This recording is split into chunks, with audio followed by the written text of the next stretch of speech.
ثواني وهنبدأ.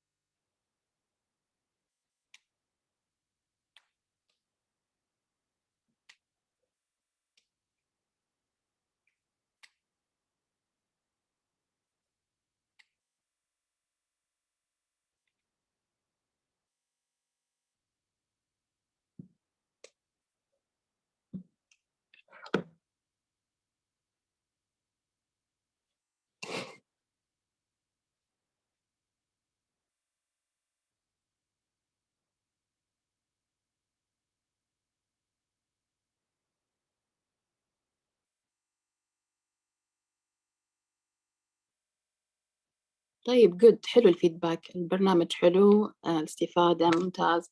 لا تنسون التقييم. المحاضرات وين نلاقيها؟ في قناة خاصة بالمركز، موجود فيها كل المحاضرات، حتى أنا دخلت حتى البرامج اللي من قبل كلها ريكوردد موجودة على القناة. عليكم السلام.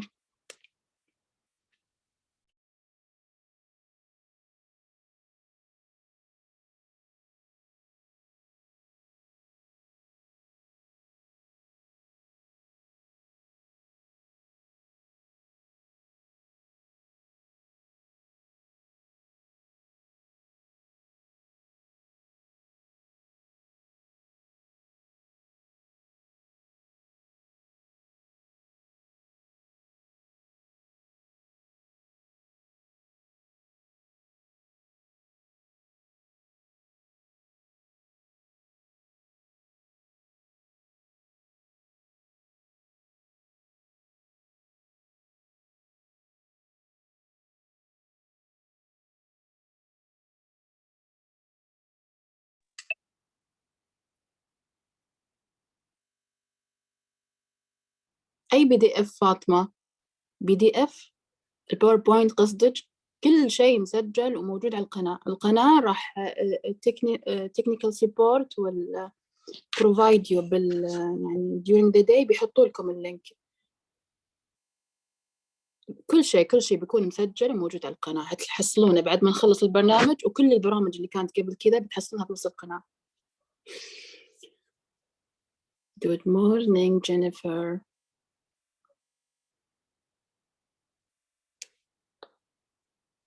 صباح الخير. طيب احنا لازم نبدأ عشان الوقت.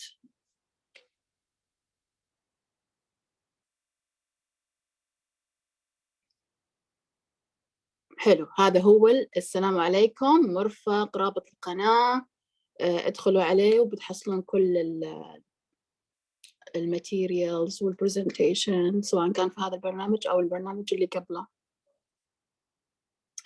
Okay, good morning everyone. I will start my session, but before I will start, I will have a request from you all. Please, at the end of my session, write for me on the chat what benefit did you get from my session. وش المعلومات اللي استفدتوا منها أو you gain it من السيشن حقي. I need your interaction. طيب.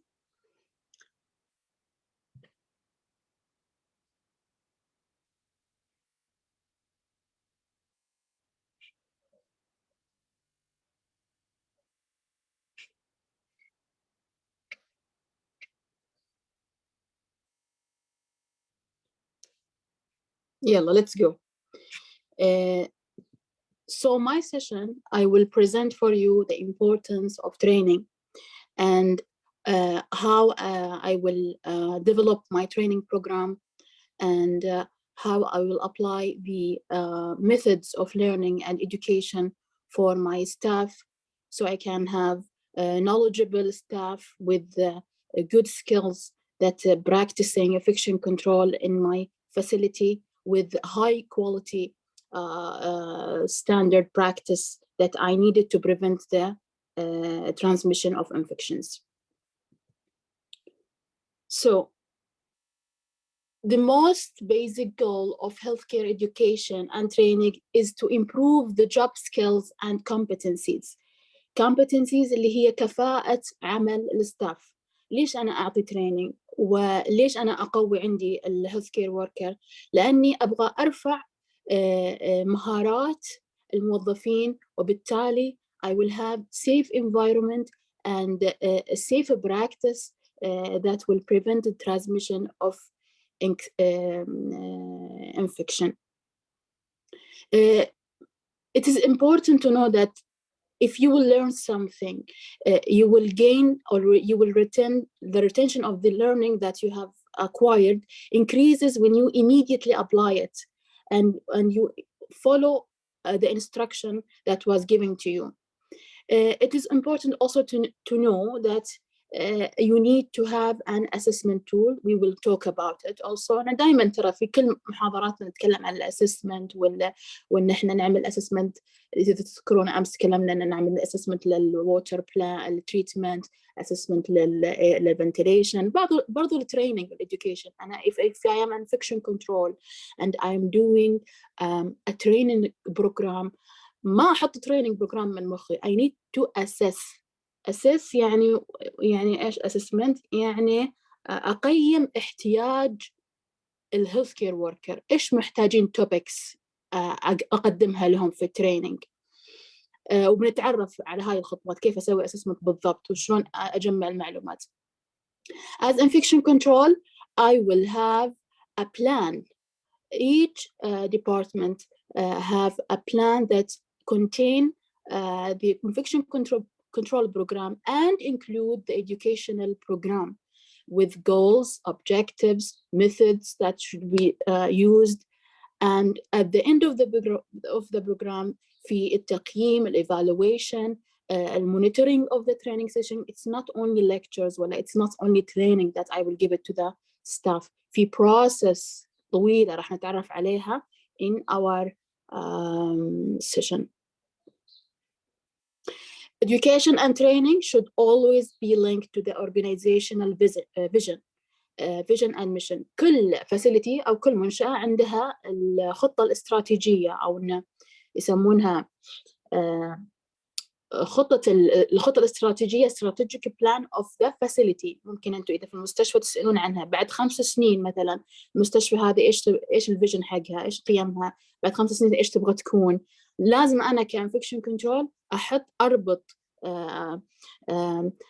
الاحتياجات أو needs of education مع الاستراتيجيك بلان تبع الهوسبيتال، عشان نمشي كلنا سوا بالجولز والimplementation، وأشوف أنا are we implementing or achieving these goals or not.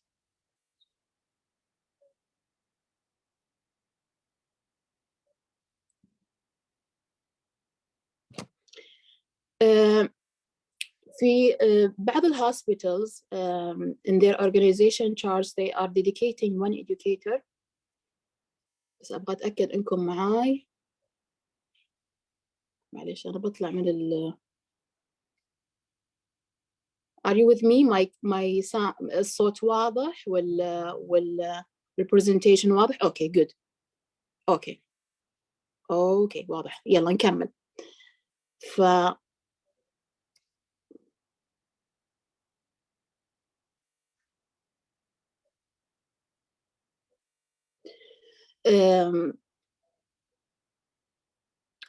in the infection control units, they are dedicating one educator for infection control. Educator, she's covering the infection control education program for the staff, for the healthcare worker, trainees, students, patients, visitors. And she will be the one to put the whole program with the objectives, and she will be the one to monitor the achievement and the effectiveness of this program.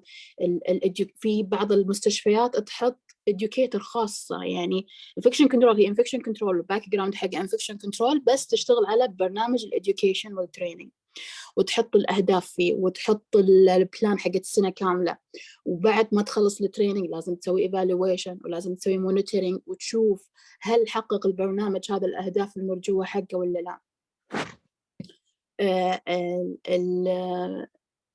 كل الداتا اللي ممكن تطلعها من البرنامج هذا، والفيدباك على البرنامج والجولز، وكلها راح تعطي فيها فيدباك للستيك هولدرز والادمنستريشن. ممكن هذه الداتا تعمل لها برزنتيشن في الافكشن كنترول كوميتي مثلا، او ممكن تعمل لها برزنتيشن مع الليدرز، وين الجاب، وين during the education process, or what kind of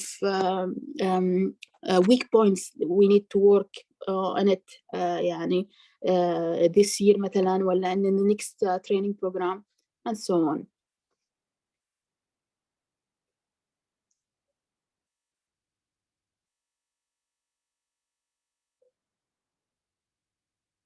دائما effective workplace training initiatives, it is directly linked to the implementation of a professional and national standard. If I will do a program, educational program, that especially for healthcare worker, I need to be sure that I'm gaining this important information. I will gain it from the standard, the policy and procedures.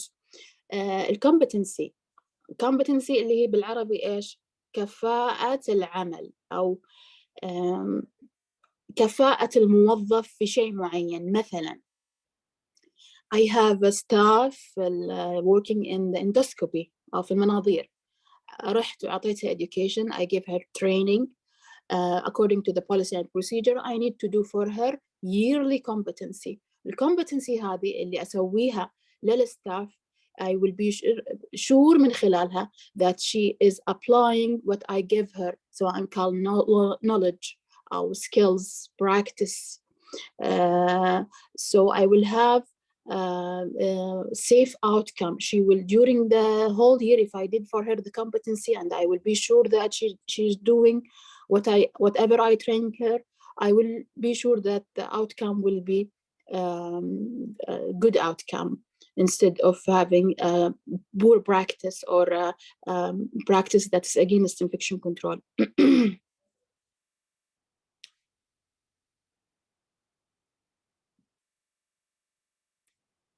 It's very important also to include يعني any new updates on emerging diseases, like for example what we have as a COVID. بعد الكوفيد جانا ايش؟ المونكي بوكس، وبعد جانا الإيبولا. Always as infection control we need to know, or we need to work on including new unusual disease presentations in our training session, because these are new topics that everyone should know and should have a background about the dealing with these cases يعني. always be sure that you are including new unusual disease in your infection control training program.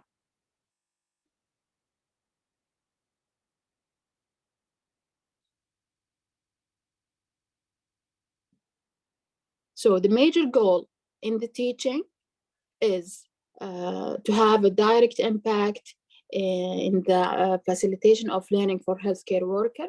So we will have a good practice with the high level of implementing the standard and safe environment for patient.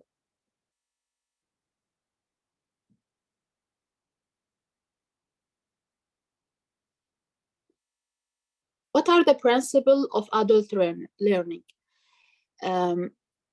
Adult learning is different than young or children يعني learning. We have here an adult that having a foundation of life experience, background knowledge. طريقة التعلم للأدلت يختلف عن مثلا الأطفال أو الchildren. راح نتعرف عليها بعد شوي.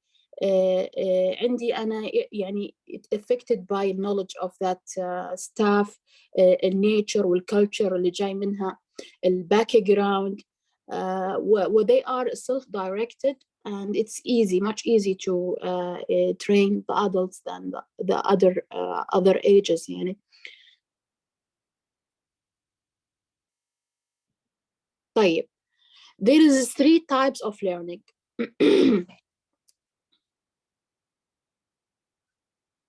cognitive, affective and psychomotor.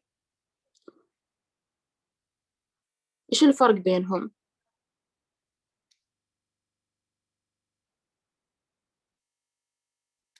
cognitive يعني mental skills, knowledge. The staff can analyze, recall, يحفظ. Okay. Affective is related to feeling, emotions. For example, if I'm talking or representing something, the staff will be affected by the ideas that I'm explaining, and she will interact, for example, and answer or explain. The third type of learning is the psychomotor. Psychomotor learning يعني skills. The staff can insert IV line, the staff can insert central line. These are the types of learning that staff can learn through it. Cognitive, affective, and psychomotor. During the infection control program initiation, and when I will put the goals of the SMART goal, should be SMART goal of the program, I should use these verbs in explaining the goals that I needed for my program. So I'm counted cognitive أو affective goal أو psychomotor goal. أحطها بالgoal of my program. هل أنا بعلم الستاف على شغلات إنه he should recall it، ولا بعلم الستاف على الشغلات اللي تتعلق بالpsychomotor skills. He will be able to insert, he will be able to prepare and so on. طيب إيش الفرق بين active learning and passive learning؟ يلا إيش الفرق بين active and passive learning؟ أحد يعرف؟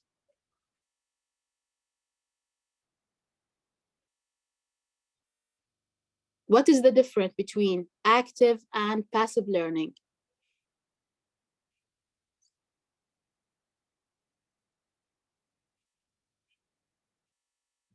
Okay, active learning means طبعا هي best way of learning، الطريقة الأمثل دائما للتعلم. Active learning means باختصار إنه I will involve the learning in the learning process. This is active. الباسيف يعني مثلا I will have a book and I will read it with my own، يعني أقرأ لحالي من غير ما أكون participating with anyone. Active learning is to create significant learning. There is new tools and new kinds of teaching that should be used to get or to in the learning process. The concept of the active learning means that we will engage the participant or engage the healthcare working in the education process, مثل doing things. Or we can involve the staff in a simulation lab, or we can make a small group, like مثلا group of 5 students discussing, sharing, solving problem. We will have case study that we can discuss. This is active learning. بالactive learning الناس تتعلم أكثر من الباسيف. أنا إلى الآن أتذكر لما كنت student في الدبلومة حق الانفكشن كنترول، كانت الدكتورة she used to put us in a small group أو تعطينا scenarios ل patient he was admitted بعدين صار عنده fever which kind of infection. أنا إلى الآن عندي information لا يمكن أني أنساها، لأن I gain it from small group discussion, from brainstorming. Active learning is much more better than passive learning ولا from studying alone. يعني المعلومة راح تثبت أكثر وأكثر لما تكون بالدiscussion وفي small group، وبعد كذا أعمل practice عليها أفضل من إن مثلا إني أحضر lecture لحالي وبعدين تنسى المعلومة. طيب as you can see here البيكتشر هنا تشرح أو المثلث هذا يشرح ال percentage of gaining the retention of the information that you have gained. 90% تكون من ال immediate use of أول شيء تكون this is active and we will involve the staff. He will be educated in the small group مثلا ولا بالdiscussion ولا بالcase scenario. Then he will immediately use this learning. 90% من المعلومات راح تثبت if he will practice this information. Practice it by doing. كل ما صعدنا فوق قل retention of learning. فلما نصعد فوق الهرم راح تلاقون ان الديمونستريشن والاوديو فيجوال والريدنج هذه كلها passive education. ما هي اقوى، ما هي قويه زي الاكتيف ليرنينج.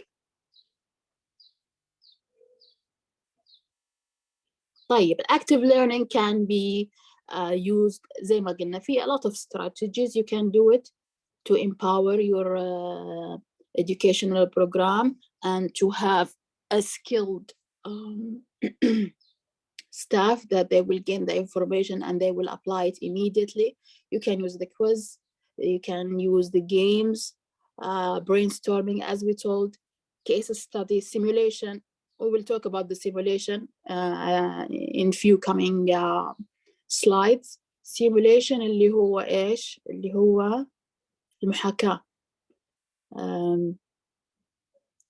يصير فيه زي المختبر أو اللاب غرفة كذا مجهزة. بوريكم فيديو بتشوفونه بعد شوي.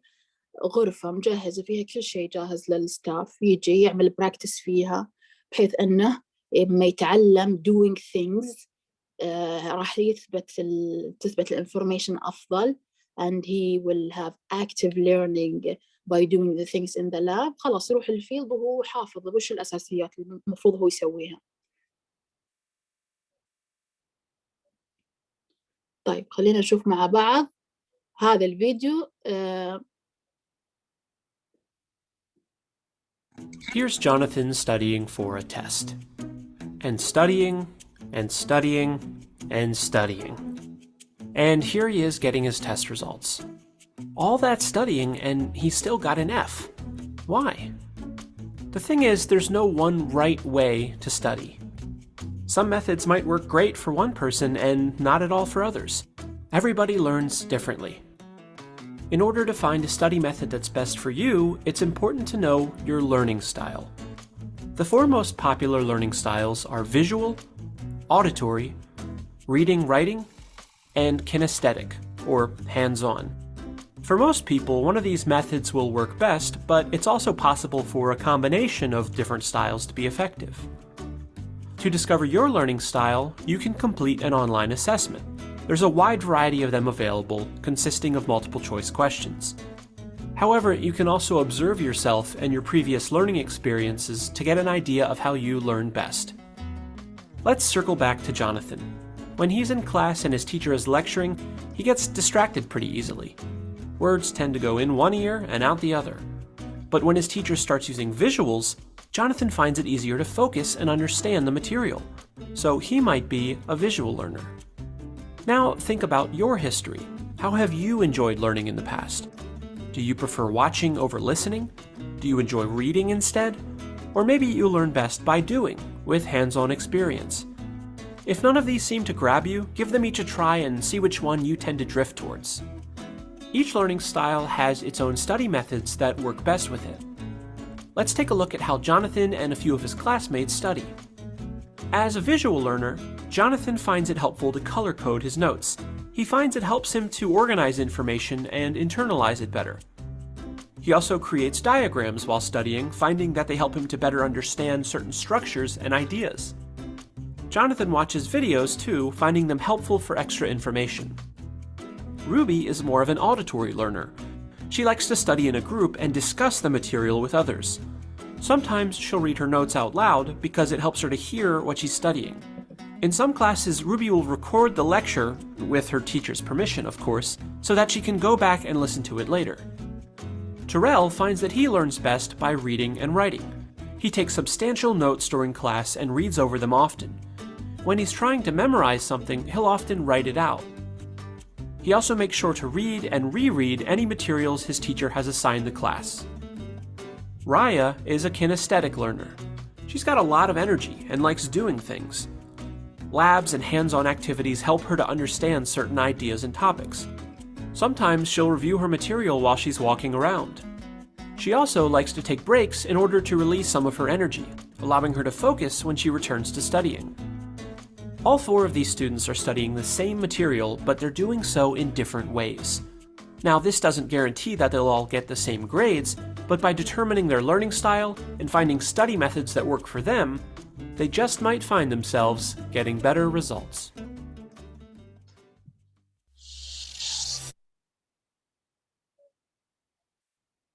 So what is your learning style? شايفين كيف كل واحد فينا has his own learning style, and you can use this video يعني you can make a survey. مثلا if you will prepare your educational program, ممكن نحط a questionnaire for the attendees to know what is their learning style.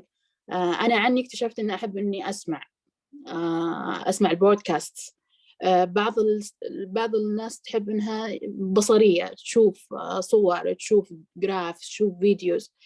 you can use الفيديو هذا you can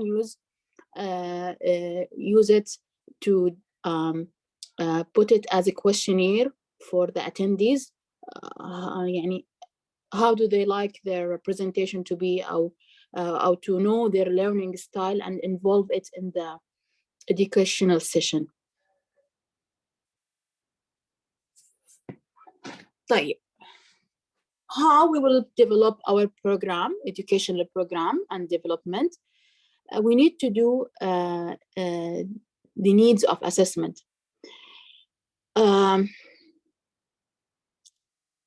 Sometimes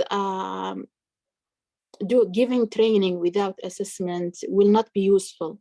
يعني أنا infection control واليوم جيت على الديوتي وأبغى بروح اليوم بعطي عن hand hygiene. طيب يمكن النيرس this is not her needs, تعرف hand hygiene and she's practicing it. I need to know the needs. ممكن عندها defect في الدريسنج، يمكن عندها defect في السنترال لاين يعني maintenance الدريسنج نفسه مثلا، يمكن عندها defect في الاسeptic technique.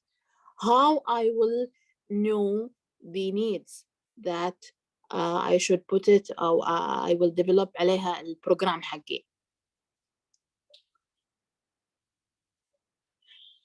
Assessing educational needs of the learner population in the institution and in the community is the first step in the effective program planning. يعني أول ما أبدأ أسوي البروجرام لازم أعمل حصر الاحتياجات التعليمية للhealth care worker. How I will develop these assessment. The performing the needs assessment will enable the educator to ensure the focus on the educational activities,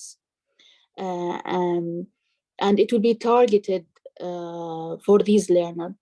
أنا لما أحط برنامج الستاف يحتاجه بيكون more attracted to it، بيركز معي أكثر في البرنامج. I will get his attention. Okay.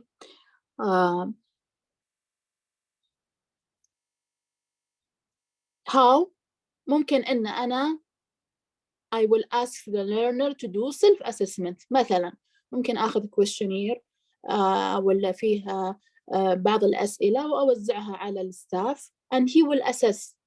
أنا مثلا والله أنا ممتازة في الإيزوليشن مثلا precautions I know it ما عندي قبل، ولا أنا ترى أحتاج في الإيبولا ماني عارف كيف الدونينج والدافينج this is I have جاب بصراحة ما أعرف كيف إن إحنا نلبس الBPE مثلا. فهو راح يعطيكي البوينتس اللي تحتاجين أنت تعطينا تريننج عليها. يسمونها learning self-assessment. The learner develops a self-achievement model to compare present situation to the standard. He will tell you that I have something wrong with my practice, I need you to help me in giving training on it.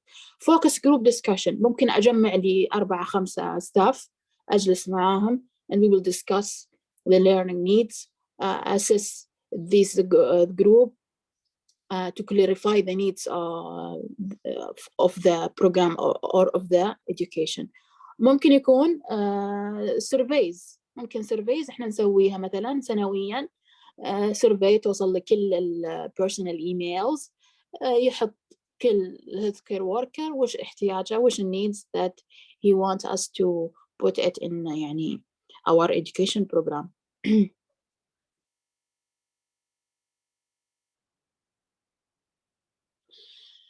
Personal review also can be one of the assessment tools that you can do it. ممكن أنا during my rounds وأنا رايحة أسوي round مثلا أعمل observation, ألتقي بالnurses, أعمل معهم interview. She can randomly, the educator, she can randomly select individual and talk to him or to talk to her to determine the learning needs. Observational studies. ممكن أنا أروح وأقعد أسوي observation. The direct observation of the personal working can be performed by quality measurement analysis IP to collect. ممكن أن I will collect my observation and depending on my observation I will have the needs that I should work on it and put it in my education program. Reviewing the internal reports also. عندي أنا الانسيدنت reports أو OVRs. هذه ممكن برضو تعطيني hint about the gap that the staff they have it. Okay. OVR مثلا jet OVR regarding one's needle found in the general waste. This means that this unit is having trainees ولا nurses, new nurses that they don't know about the safe practice of sharp disposal, for example. فالريبورتس هذه والانسيدنت ريبورت والOVRs ولا أي ريبورت تجيني من أي الأقسام أخرى ممكن تعطيني a hint على the needs that I should include it in my program. So مهم جدا زي ما قلنا نحط goals and objectives of the program.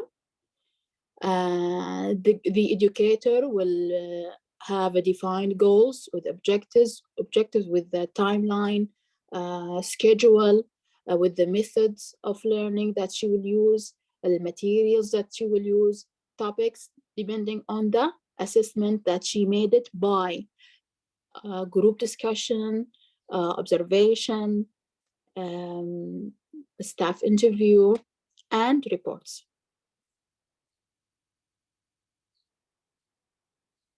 So as a goal, once the purpose of the program is established, the educator will determine the specific actions or the learner will perform as a result of instructions.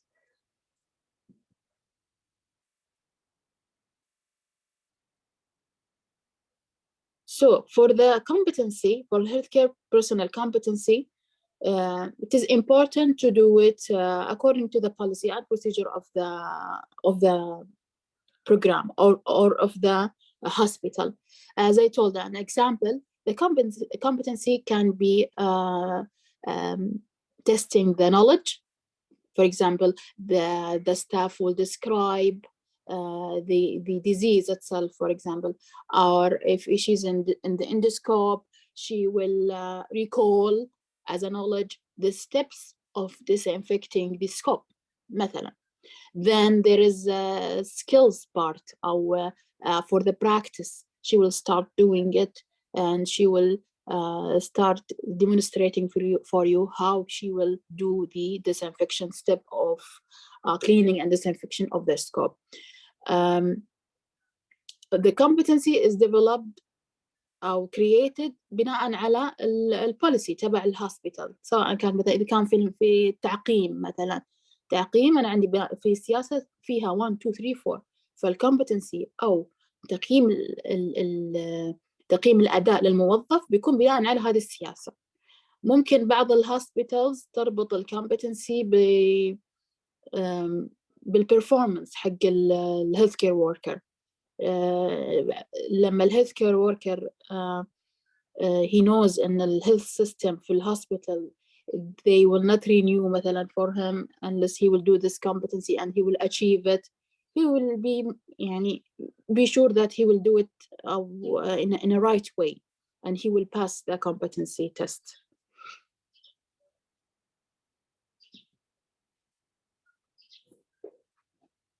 So again, the competency statements, it's measurable activities.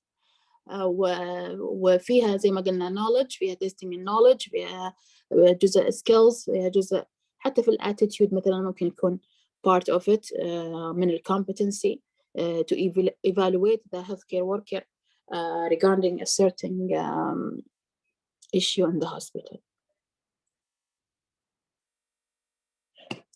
It is very important if I will put my program goals and objectives and start to activate this program to have a learning environment that can help me in providing the information for this stuff. مهم جدا إني يعني أعطي الeducation في بيئة مريحة. خطأ إني أعطي مثلا education في كوريدور ولا مكان سيء في الصوت يعني فيه إزعاج ولا لازم مهم جدا عندي أن أختار مكان مناسب for the learning عشان أوصل المعلومة بشكل مريح ويكون مكان هادئ و can help me in the staff gain the information. So the atmosphere of the place and the mutual respect of the trainees will support in the training educational session. لما أجي أعطي إذا كان طبعاً محاضرات أو group discussion ولا whatever لازم يكون في eye contact. I will address student by their name. I will listen to them without interrupting. We will have two ways of communication. They will listen and listen to me. I will listen to them. We will communicate together. Audio visual, temperature of the place should be suitable for the educational process. The sounds of المايك مثلا لازم أتأكد إن الenvironment كلها مريحة و ready to give in it my session. Also, we need to have time to allow to the participants to talk and to discuss with us after the session. كلها هذه من المهمة في الenvironment. طيب nowadays ما حد يستخدم الكلاس روم اللي هي طاولة أو الكراسي مصففة جنب بعض. الحين في settings recommended إنك أنت you prepare your classroom with. فمثلا إحنا زي ما قلنا we can do small groups أو ممكن نسوي الconference table style اللي هي best arrangement ممكن تكون على شكل circular or square بحيث إنه يكون في eye contact. learner بيكونون جالسين جنب بعض فيه much شلون نقول and they are close together. ممكن أن نحط اليو شيب اللي هو يسمونه الهورس شو شيب. يو شيب هذا يكون على شكل يو والسبيكر يكون بالأمام والليرنر بيكونون على شكل حرف يو بحيث أنه يكونون their face or there is eye contact with the learner والspeaker.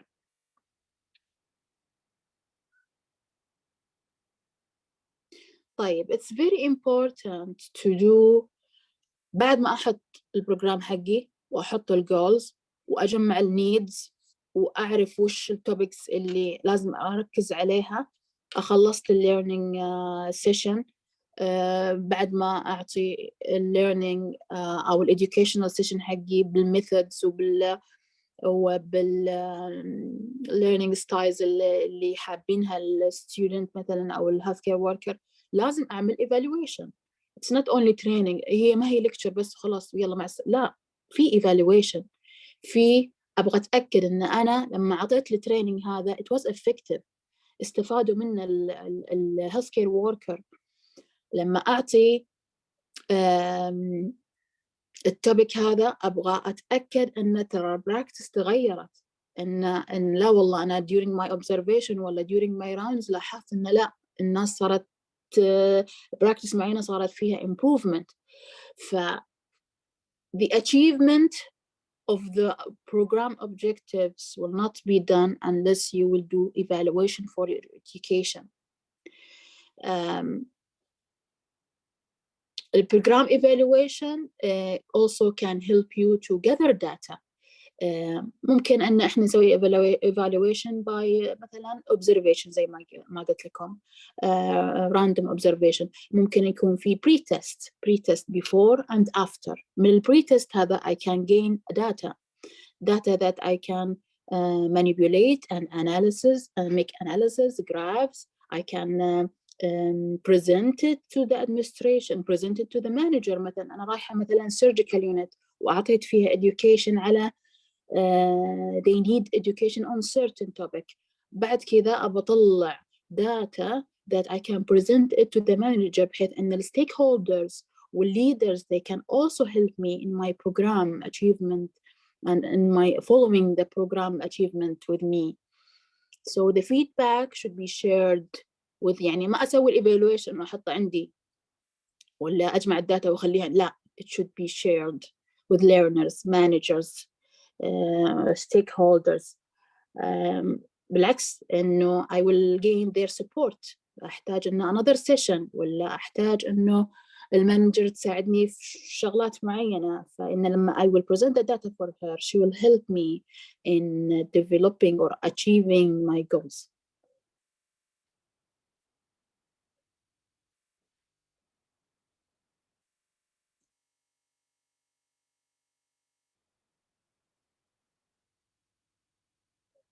So again, the evaluation can help us in improving.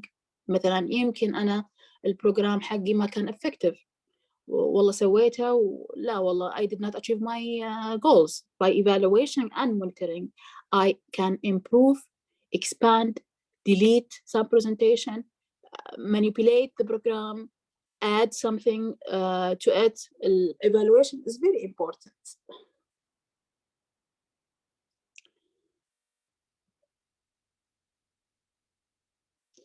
The educator may use evaluation at different points with the program. ممكن يكون formative evaluation. It's conducted during the planning of the educational session to provide immediate feedback and allow appropriate change to be made. ممكن يكون على طول direct، أو يكون summative evaluation occurs زي اللي احنا قاعدين نسويه بعد ما نخلص السيشن نعطيكم تقييم. Summative evaluation occurs after the program is completed to determine the impact of overall effectiveness.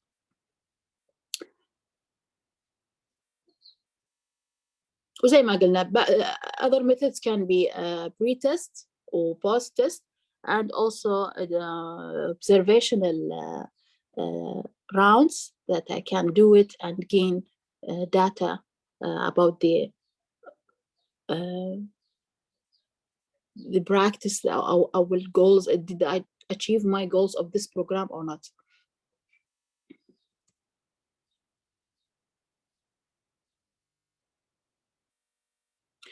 So the direct observation or practice can help me in checking the behavioral changes of the as a result of the course that I was giving to them, as I told you. Also, one-on-one interviews also can help me in collecting more information. If there's any gaps in my program, I need to work on, or I need to change.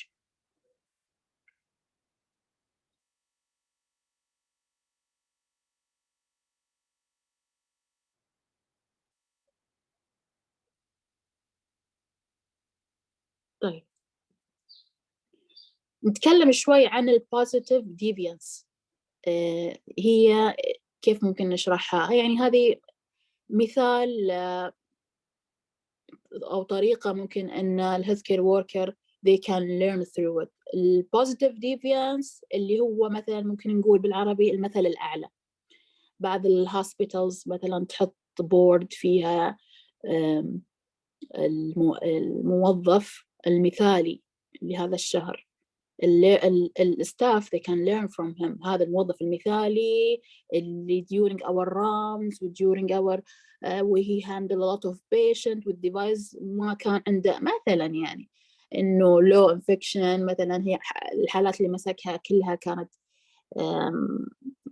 يعني he was handling يعني مثلا in safe practice ولا he was doing hand hygiene in proper way ولا. this is the positive deviance. إن في حياتنا اليومية ممكن يكون أنا عندي مثل أعلى في إن اللايف ستايل مثلا. إن بعض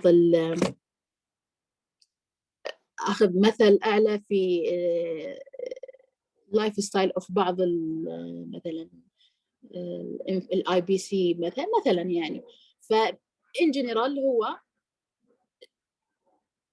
شخص يكون عنده براكتس معينة وأنا أخذه كمثل آلي. خلينا نشوف الفيديو تفهمون أكثر لما نشوف الفيديو مع بعض. Positive deviance is like a flashlight. It helps us discover what already exists. خلينا نشوف اليوتيوب تفهمون أكثر. What keeps you awake at 2 o'clock in the morning? Whether it's the well-being of your children or a problem in your community or organization, the challenge you're facing might seem intractable. But what if the solution to your problem already exists, hidden in plain sight?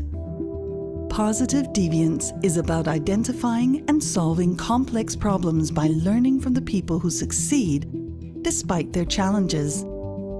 In the last 30 years, positive deviance has helped millions of people in more than 65 countries solve their complex problems, thereby contributing to social change. A unique feature of the approach is that in every community there are certain individuals, groups, or organizations who are positive deviants. They have unique behaviors or strategies that enables them to easily adopt better solutions to prevalent problems than their neighbors, while having access to the same or less resources. When community members discover what works, they can incorporate the behaviors which produce better outcomes. This approach was instrumental in reducing childhood malnutrition in Vietnam from 52% to just 6% in the years from 1991 to 2000, because Vietnamese families who were positive deviants shared their uncommon behaviors and enabled others to adopt these.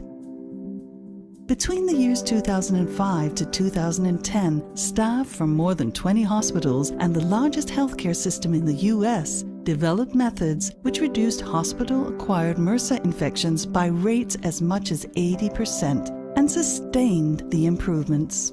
And in 2018, women entrepreneurs from Palestine tackled the financial inequality problems and learned from other women just like them and family members how to generate independent incomes, while Palestinian men prevented the problems with child and cousin marriages by learning from each other and giving each other advice. So how do you determine the seemingly intractable problems, discover the positive deviants and their way to the solutions, and help them share their behaviors with the community while keeping track of progress? Go to www.positivedeviance.org to find out.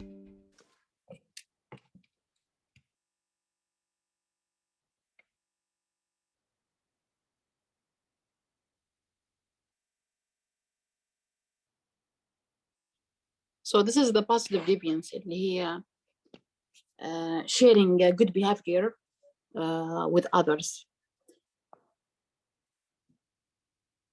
طيب في a lot of tools أو يعني tools that you can create or do as a part of learning. يعني it help us in the facility to the healthcare worker can gain information from it. يعني beside the lectures, beside the training program, ممكن we can create a network map. Smart network are described as a network that have a large core of overlapping clusters of individuals from different units. ممكن يكونوا من الorganization نفسها, ممكن يكون outside. A network have members, they have a knowledge, they have a background. يجتمعون مع بعض, they can discuss, they can share, they can solve some problems through this map. يعني. Lectures also has one defined that it is the telling the learners something they couldn't know and read it and it can give summarized for them the يعني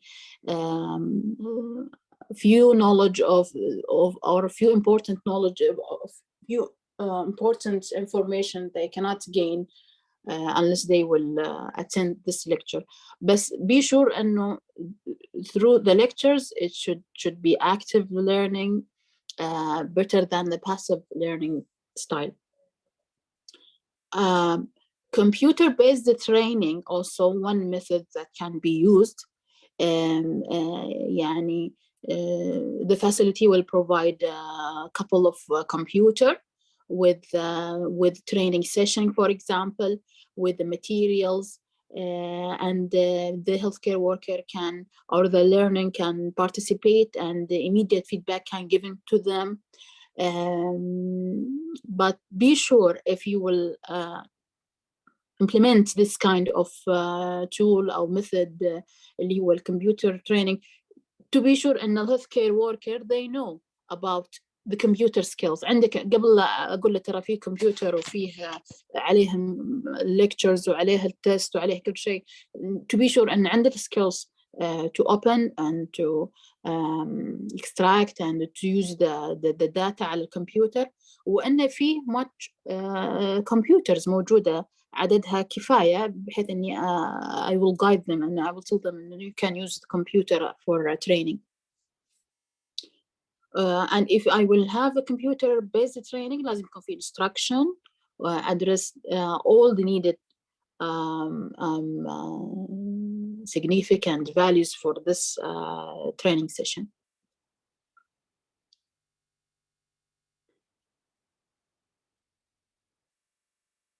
Also, the mass training delivery system is one of the methods that we use it for wide-scale institutional education. It can be personalized education materials through the intranet. يعني يكون في شبكة داخلية داخل الهوسبيتال يحطون عليها كل الماتيريالز that is needed for the healthcare worker. It will be updated and they can go through it عن طريق الانترنت حق الهوسبيتال. Training the trainee أو training the trainees اللي هو أنا لما يكون عندي big number and I cannot cover them all, I can use or I can train someone who can train the rest or he can help me in covering much bigger number of healthcare workers. So the training method may be an option for institutional educational in situation in which the large numbers of staff must be educated over a short span of time.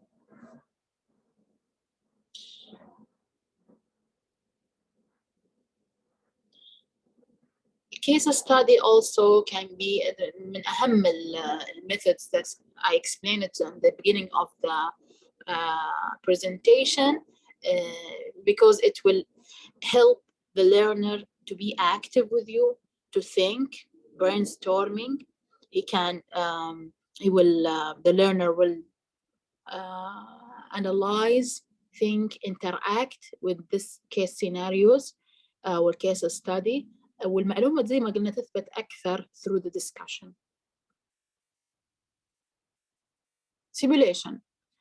Simulation أنا بصراحة يعني معجبة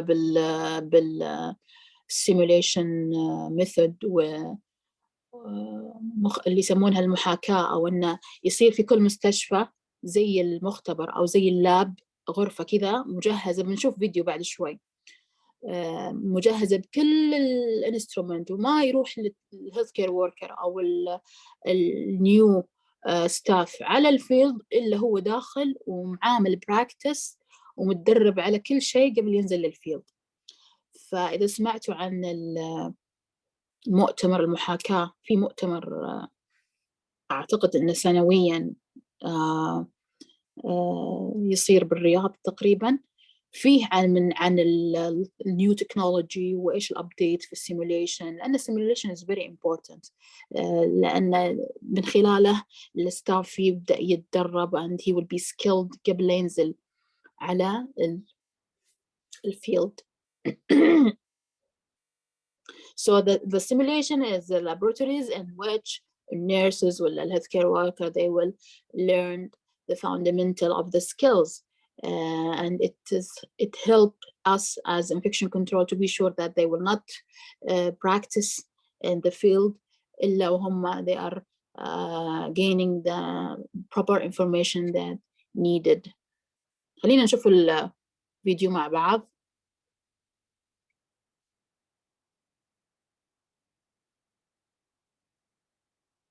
Today, we're going to be teaching perioperative nurse interns how to be operating room nurses. These are nurses that have graduated from nursing school and they're learning how to be nurses in the operating room. We will teach them how to scrub their hands. We will teach them how to do a surgical rub, which is an alcohol antisepsis on their hand. We will teach them how to gown and glove. We will teach them how to gown and glove a surgeon.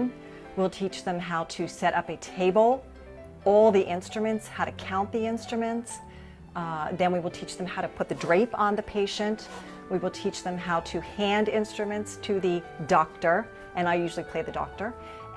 We work on universal protocol, which is our timeout, and we work on a fire risk assessment, which is very important in our patient safety. هذا مختبر، انتم متخيلين هذا مش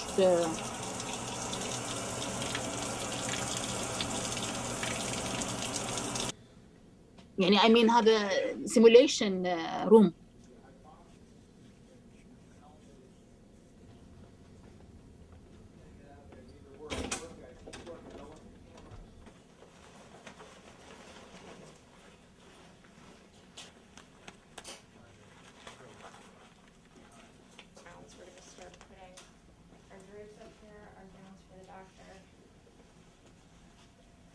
She's practicing. Where you put your blades and your sutures.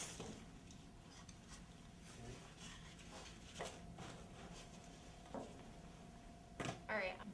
That's nice. كأنها في الريل فيلد.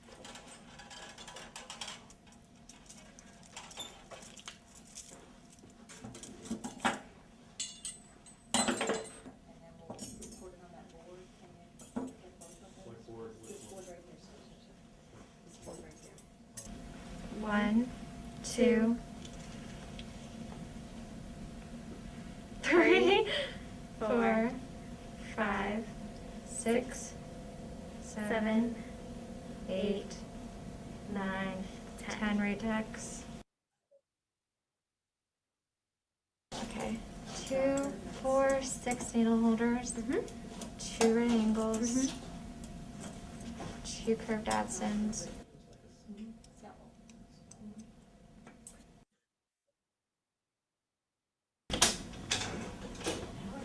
Morning, everybody. Hello.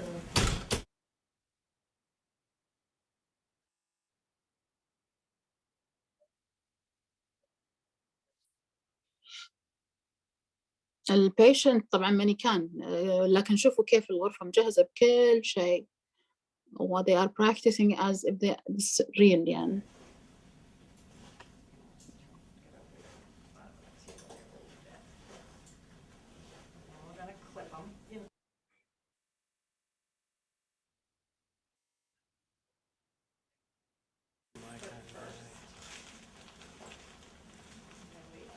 Scraping.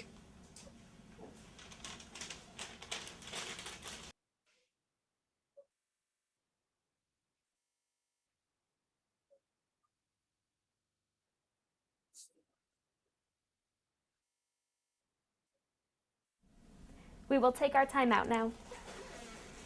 I'm Dr. Fitzgerald. I'm Erin, I'm the circulator. I'm Eileen, I'm the scrub nurse. I'm Mike, an anesthesiologist.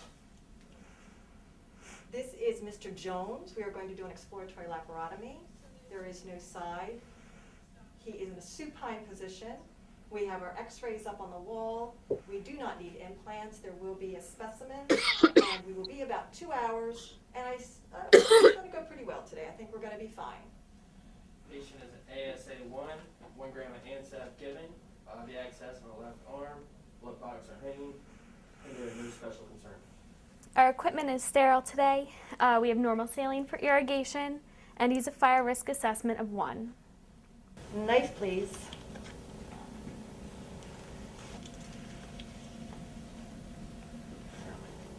Hemostat, please. And the baby forceps, please.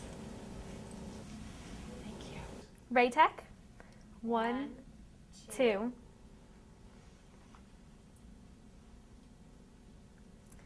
3, 4, 5, 6, 7, 8, 9, 10. Count is correct.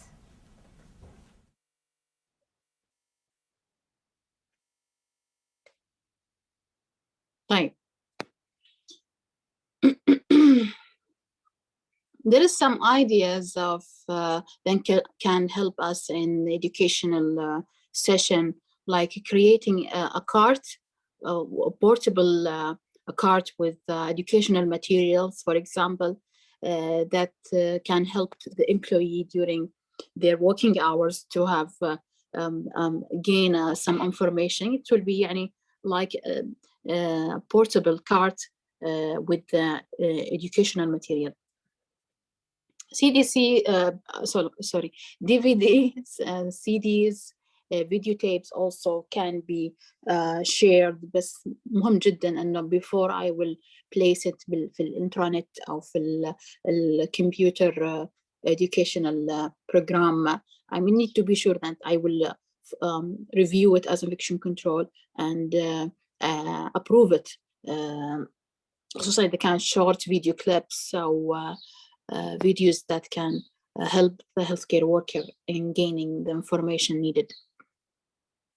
Distance learning اللي احنا قاعدين نسوي الحين. It is interactive audio graphics, video conferencing systems allow to exchange the information between the speaker and the attendees. طبعا it's very important لما أعمل distant learning to determine the number of seats and introduce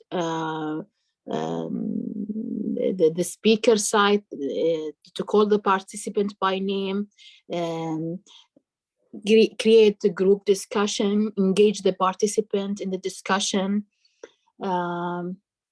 allow the breaks, be sure that the speaker voice is clear, the lectures will PowerPoint clear, okay? Provide evaluation after the session. These are very important to consider when we are doing a distant learning session. طيب. Do we have any questions?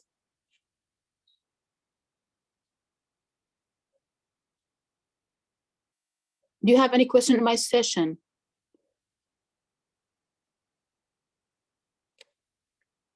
طيب خلينا نشوف الشات مع بعض. لسه احنا عندنا session عن ال patient education. Do you have any questions, please?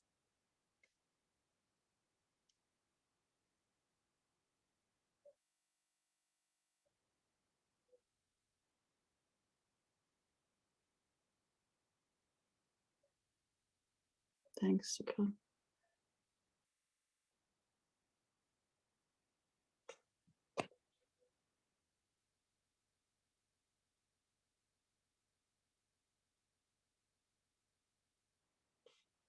طيب خلينا نكمل ونهاية the presentation. Please write down for me the new information that you have gained. Patient education is one of the elements of the infection control program. Patient education is very important in having the awareness of the patient himself to help us in preventing cross-infection. If I will start educating the education program for the patient, first of all, I need to have a policy in which there is written there what kind of topics I will choose for that patient. طبعا topics it's بناء على الأسسment for the patient and facility assessment. What kind of method I will deliver the education for this for the patient. If we will start with the basics, we can choose the hand hygiene, for example, practice to explain it to the patient and educate it about, so he will be aware of the importance of hand hygiene practice. بعض الهوسبيتالز تحط زي reminder على الوالز ولا على beside the bed انه don't forget to ask your physician or the nurse to wash her hands. So لما the patient يكون aware about this practice, he will be the one to tell, oh, please doctor, don't touch me unless you will wash your hands. If he will not be aware, anyone who he can, a nurse can come and do the procedure and he will not stop, and he will be alone. Nobody will tell the nurse to wash her hands or the doctor to wash his hands. So the awareness is very important, and the patient will be will have the right to ask. We will involve them. We will encourage them about asking about the and the procedure. He can ask about more information about the procedure will be done for him. Involve him أكثر in his care during his hospital stay.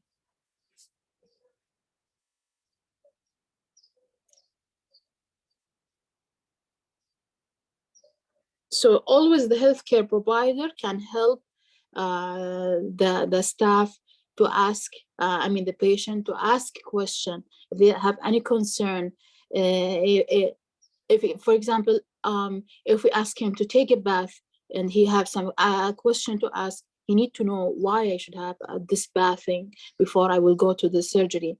Awareness is very important for the patient to help in implementing infection control.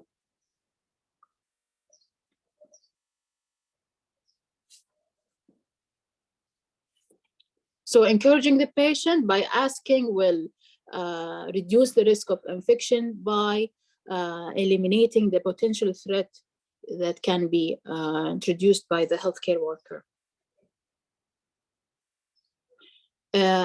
High-risk patient, like the underlying disease and immunocompromised patient, also they will be in the first to be to consider them and to put them in our plan for education and to involve them with the stakeholder and with the treating physician or the treating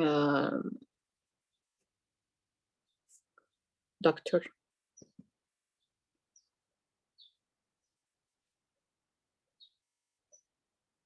There is no set time frame for the education. It should be considered part of the patient daily care. If I will give a patient and today I will do for him the procedure or whatever, it should be in their care. Education, explaining for them the importance of the procedure, the things that they can know as a patient in a simple way, because this is their right to know about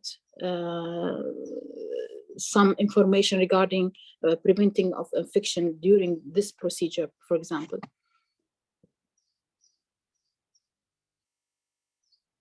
Technology also can help us in providing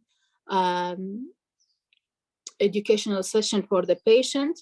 We have زي اللي نعمل وزارة الصحة كانت ترسل مثلا فيديوهات ترسل مثلا they are starting to send messages to the patient for the mobile للpatient for example if he can طبعا use his own mobile.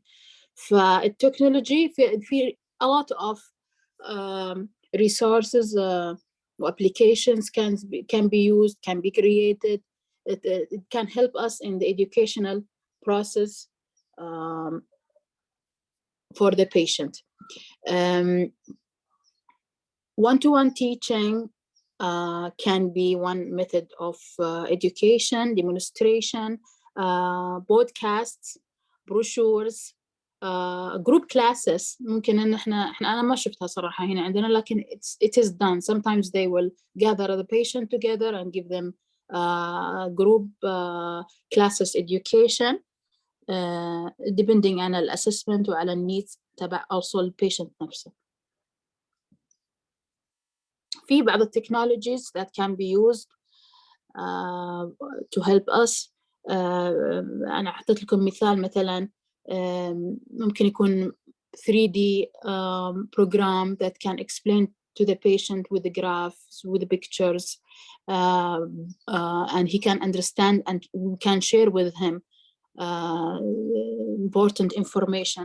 He will be involved with care of his plan. طيب في بس this is the end of my session. في أمس دكتور سألني أو أعتقد أستاذ أحمد عن ال prevention of legionella. ما أدري إذا أنت موجود معنا ولا لا. أخذت الانفورميشن هذه من ال Board of Infection Control. فأنا زي ما قلت لك أمس إنه we can prevent legionella transmission through أول شيء الأسسمنت حق الووتر لاينز. disinfection لازم يكون عندي disinfection بروجرام قوي لللاين حقي. درجة الحرارة للووتر should be maintained hot water temperature at 60 celsius اللي هي 140 فahrenheit to minimize the growth of legionella. بس أنا ما كنت أتذكر التمبرتشر كم بالضبط. فبالضبط لازم توصل درجة الحرارة للقضاء على الليجونيلا 60 سيليوس. طيب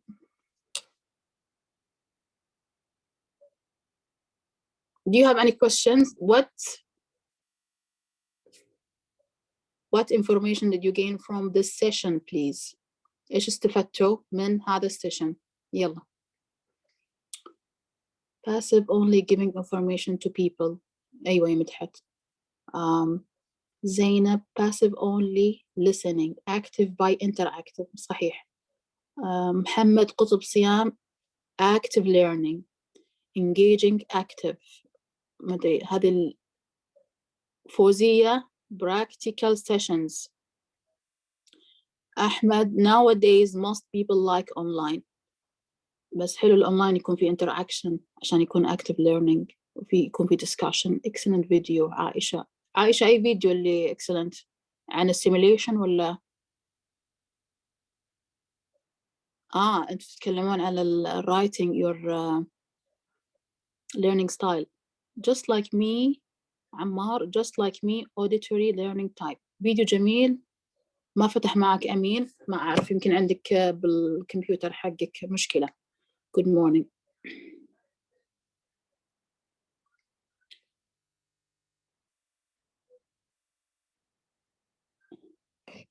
طيب في أي سؤال؟ no questions it will explain. did you gain? طيب مشاعل للأسف كثير من الموظفين ما يأخذون موضوع الإيفالويشن أو التغذية الراجعة بمحمل الجد. صحيح مشاعل. thank you clear.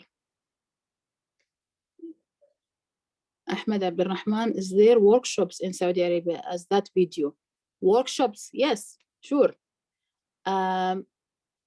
أحمد عبد الرحمن أنا as infection control when I attend surveillance course. طبعا surveillance هذا مستحيل يكون أونلاين يعني حضرته as a workshop وفعلا استفدت كثير لأن الworkshop زي ما قلنا في جروب ديسكشن، في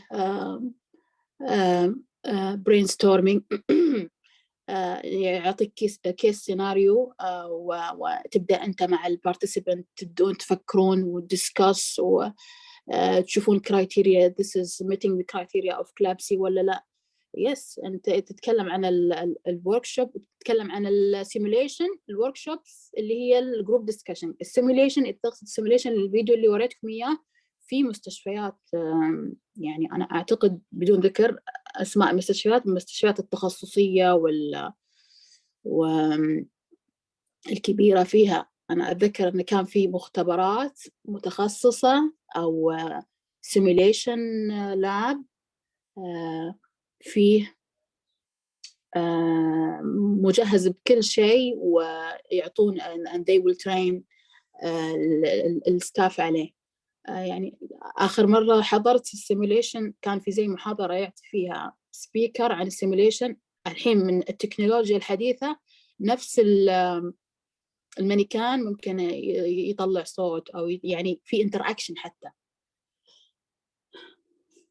محمد, being a maxillofacial surgeon and dentist, I have learned a lot about certain things.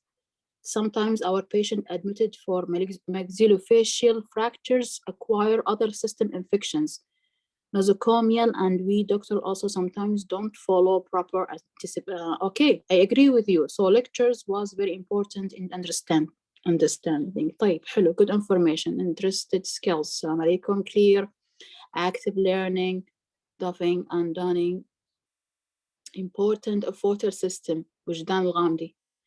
ترى موضوع الانفايرمنتال كبير ومرة حلو ترى الووتر سيستم. ويعني لما تكلمت لكم عن الليجنيلا ترى كان جزء بسيط جدا, والليجنيلا عليها يعني في اليو اس في a lot of articles على الاوتبريكس وكيف you have to prevent it وكيف you detect الليجنيلا في السامبلينج حق البيشنت. في يعني if you will يعني كinfection control if you will go deep we will gain a lot of information. بس أنا أعطيتكم البريف. infection control education always include new, unusual or new emerging diseases. Olivera, yes, Olivera.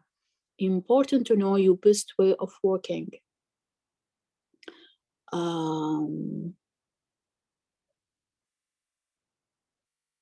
Patient, very important, informative lecture. Okay, Sam, thank you. سهام, في كل مكان حاليا يستخدم والمحاكاة للتعلم خصيصا للجهات الحكومية والصحية. دكتور Destiny, I learned the different modes of learning, also passive and active learning. حلو. I refresh my information, get new benefit. Thank you. Iltaj is, thank you. Good presentation. Siham, in my department, we have simulation. حلو. To learn how to lead a disaster. ممتاز. Aisha, Yusuf, different ways of learning, how to assess it, how to deliver information. Good, ya Aisha. The importance and the way of patient education and role of healthcare providers and technology. حلو. Allah يعطيك العافية. Thank you. Informative presentation. Okay.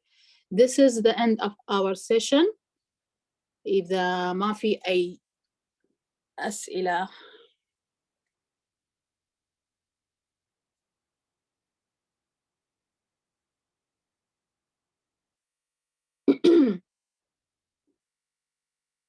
الله يعافيكم. طيب راح نروح لبريك, نرجع على 10:30. إذا ما في, أنا شوية بستنى كذا 5 دقائق. إذا ما في أي أسئلة ثانية we can go for break. ونرجع الساعة 3 أسفة 10:30. Thank you.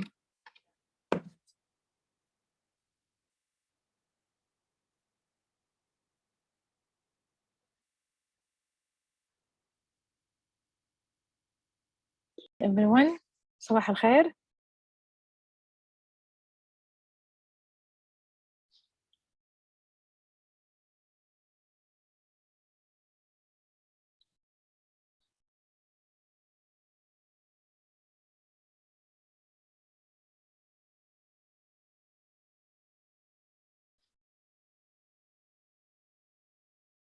إن شاء الله يكون الصوت والشاشة واضحين. I hope that the voice and the screen is clear. Okay, so we are back. I will be with you from 10:30 until 12 إن شاء الله. حكون معكم من 10:30 إلى 12.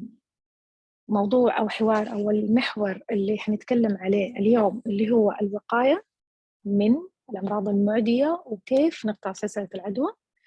Our topic today will be how to break the chain of infection and the prevention measures to protect ourselves against infectious disease. If you have any question, just write it down, and then we will have like 15 or 10 minutes to answer your questions. Prevention measures to break the chain of infection inside our hospitals and healthcare facilities or either clinics.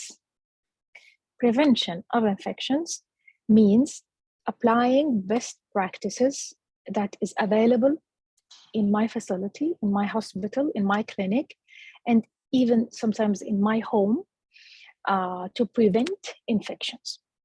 Many healthcare associated infections and community acquired infections are preventable through the use of best practices in infection prevention and control. And to prevent the spread of infection or hospital acquired infections, the infection control team needs to work together with the rest of the healthcare workers, like microbiology lab, consultant microbiologists, infectious disease physician or consultant, antimicrobial pharmacists, nurses, administration, and infection control link nurse. And sometimes we need the respiratory therapies to help us. We need all the team inside our healthcare facility to help us prevent the chain of infection, prevent the infections inside our hospital, and break the chain of infection. So it's all about applying the best practices that we have according to our sources. And the prevention of infections starts with 4 elements, which are very important. First, precautions, and then vaccination, and then the use of medications, and continuous education. So it's a circle, could be connected with each point, and each point has some elements under this point. So let's start with precautions. Prevention of infection starts with applying precautions, and that means personal behavior for the healthcare worker. If he is applying precautions like hand hygiene, PPE, isolation, etc., aseptic technique, etc. And in my precautions to prevent infections inside the hospitals, I have 2 types of precautions. Standard precautions, general precautions should be applied for all type of patients. Any type of patients, ER, OR, admitted in the ICU, or pediatric, neonates, plastic surgeons, a plastic surgery patient, any type of patient. This standard or general precautions should be applied for all patients. And then I have another type of precautions called transmitted-based precautions, which they are used for only infected patients. How will I know that this is an infection patient? He has symptoms, either if he was admitted or in the ER or in the OR after surgery, and there is a lab report or lab confirmed result that he has an infectious pathogen. As simple as it is. So let's start talking about the standard precautions, which should be applied for all type of patients. Standard precautions has for like 6 or 7 elements. Starts with hand hygiene. Sorry for the ambulance voice. Hand hygiene, PPE, personal protective equipments, environmental cleaning, respiratory hygiene or cough etiquette, needle stick injury, safety injection practices, and waste management or waste segregation. These are basic element of standard precautions. To talk about each point, first, Hand hygiene is the way of cleaning my hands that reduces the potential pathogens. The pathogen mean a microorganism will enter my body and do the damage or do illness or harmful action. Hand hygiene is considered as a primary measure for reducing risk of transmitting infection among patients and healthcare workers and even in the community. And hand hygiene procedures include the use of 3 types, which they are hand washing, hand rubbing, and surgical scrubbing. These are the types of hand hygiene. Each type has the substances, and it has duration, and it has different or a special steps to do it.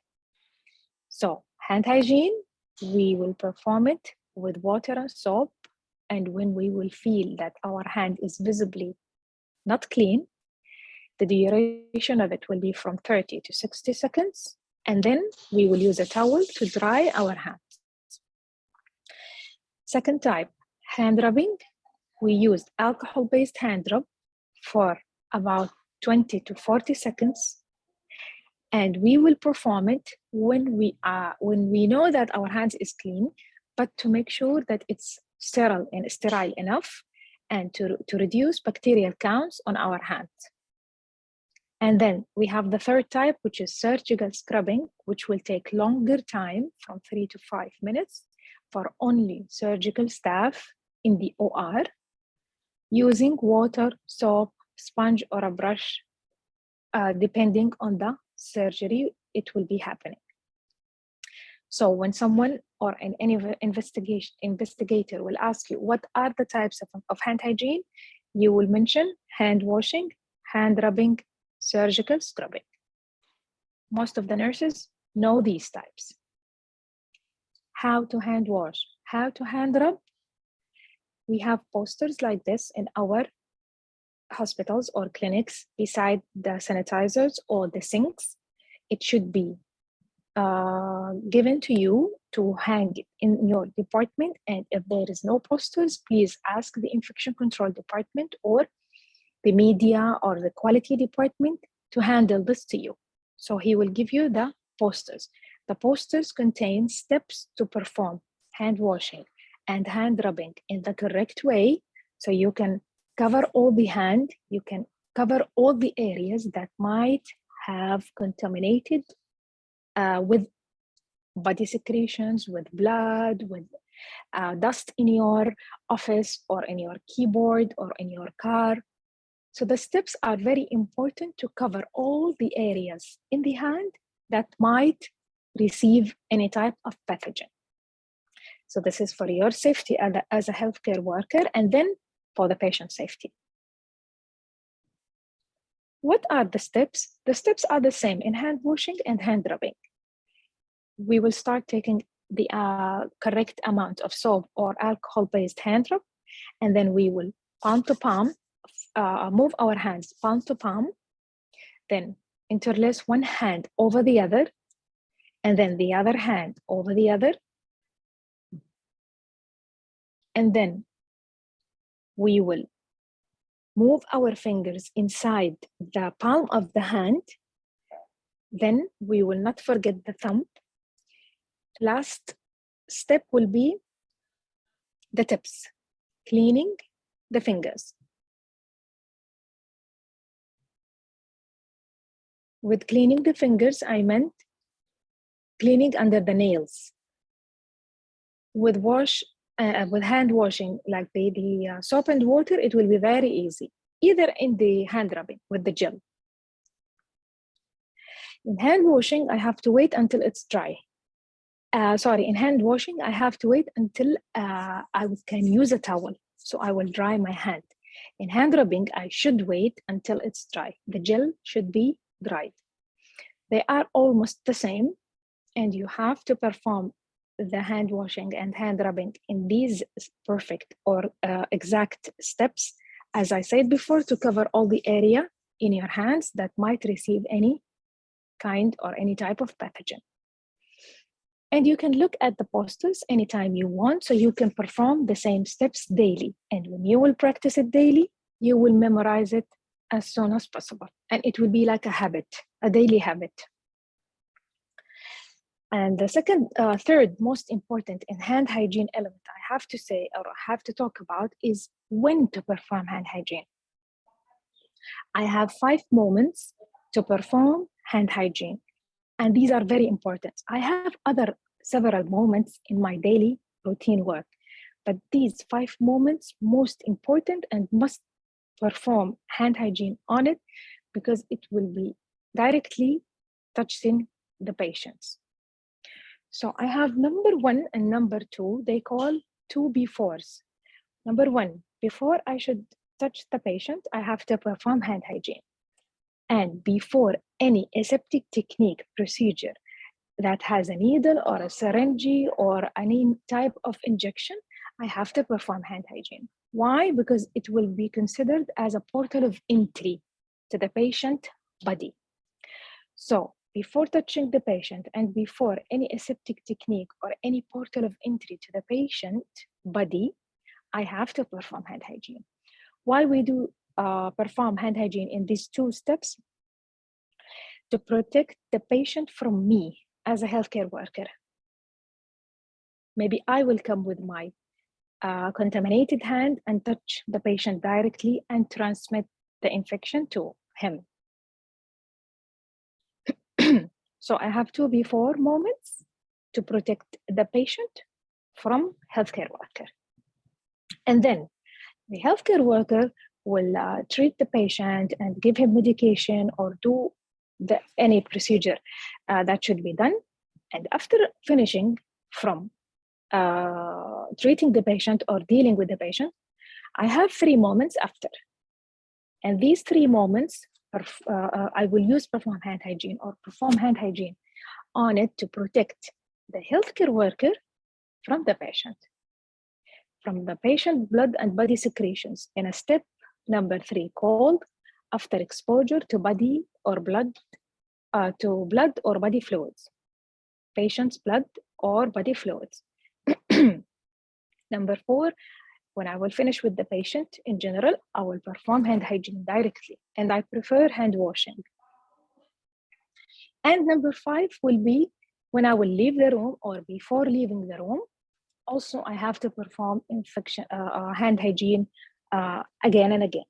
Why? Because it's called after touching patient surroundings, bed rails, napkin, pillow, or personal items of the patient like phone or keys or a daily note or a bag or etc. Or either door bins or bed rails, as I said before. So it's called after touching patient surroundings. So for now, I have 3 moments after. That means after I finish with the patient, after exposure to body fluids, after touching the patient in general, after touching the patient surroundings. 2 befores and 3 afters. 2 moments before to protect the patient from healthcare worker. 3 moments after to protect the healthcare worker from the patient. And these are called 5 moments of hand hygiene. Also, this poster should be available in each patient room, even in the ER beds. If you don't have it, you can just ask or call infection control, or sometimes housekeeping have these posters, or quality department or media department. Then, this is the first element of standard precautions. It should be applied for all patients. And for me personally, I consider hand hygiene is a patient right to ask.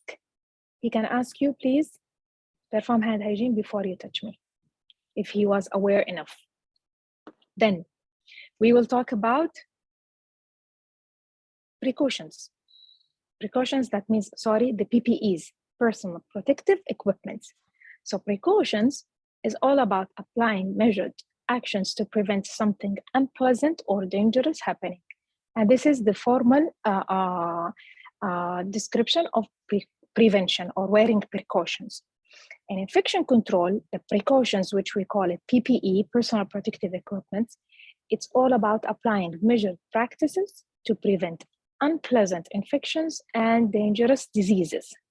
So I will wear gown to protect myself from blood or body secretions that contain HIV or hepatitis C or measles or anything. So it's all about applying measured practices to prevent unpleasant infections and dangerous diseases. What should we call, or how can we know that this is personal protective equipments? So it will protect the healthcare worker, and also sometimes it can protect the patient. PPEs are an equipment that will protect the staff from infectious risks at healthcare facility. And it can include some items like gloves, helmets, eye protection, face protection, any type of clothes like the gown, goggles, and also surgical masks. Also the N95 mask, which is a double layered mask. So this is equipment to protect the person from any type of infection around it. We will talk about it also later when we will discuss the transmitted-based precautions, when to wear PPEs. And then the third element of standard precautions, environmental cleaning.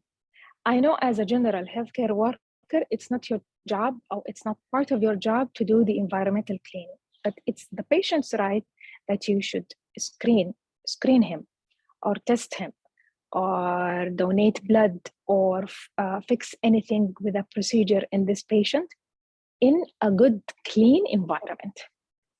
Because if you were the patient, you will not agree on sitting on environmental, in a room that is not clean enough, or a room with a dust, or items or equipment should touch my body is not sterile enough. So environmental cleaning is not part of your job. It's a housekeeping job and monitored by the quality and the administration. But you have to know that you have a certain role in the environmental cleaning in your department or in your office. And that will happen when you will have a spill in your department. We used to have, in the old days, we used to have something called spill kit. In some facilities that still have this type of spill kit. This happens when, should be used when I have a spill in my department or in my office or in the patient room, and I was passing by this department. So if you have a spill in your department, what should you do?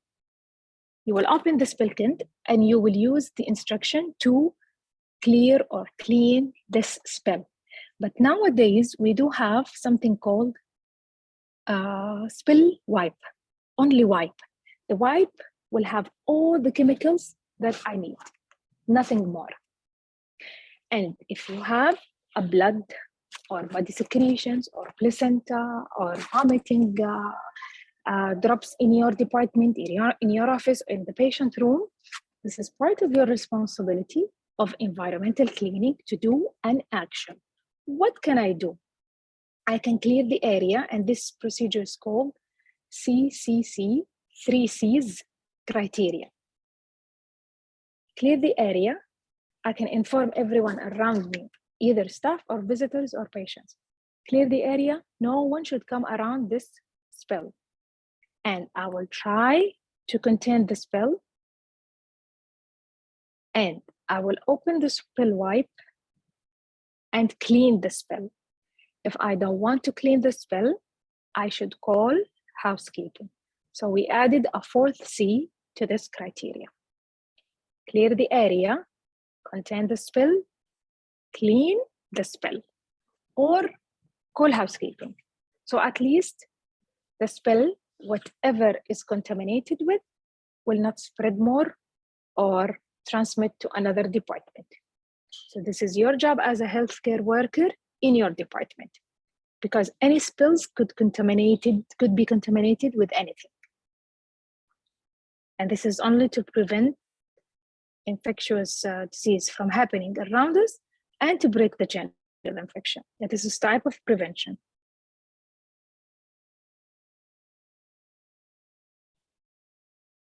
Next, part of an element from the standard precautions called respiratory hygiene or cough etiquette. I have to educate the patient to break the chain of infection, so the air particles contaminated with flu virus or coughing or sneezing of a patient that is waiting in the waiting area with no diagnosis yet, or any patient that came to me without any symptoms, only without any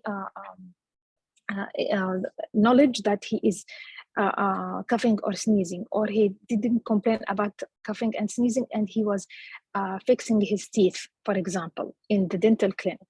So my role as a healthcare worker is to teach the patient cough etiquette. How will I teach him the cough etiquette? First of all, if he was coughing or sneezing, I have to inform him he can use a tissue. Why? To stop spreading of air particles or air drops that coming from his nose, mouth to anywhere else, to tables, to beds, to door pins, to the buttons in the elevator, or stay on his hand, and he will then come to the doctor and shake his hand with him.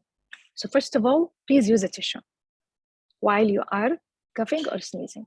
Then, if you don't have a tissue, you can use your elbow. Cough in your elbow, sneeze in your elbow.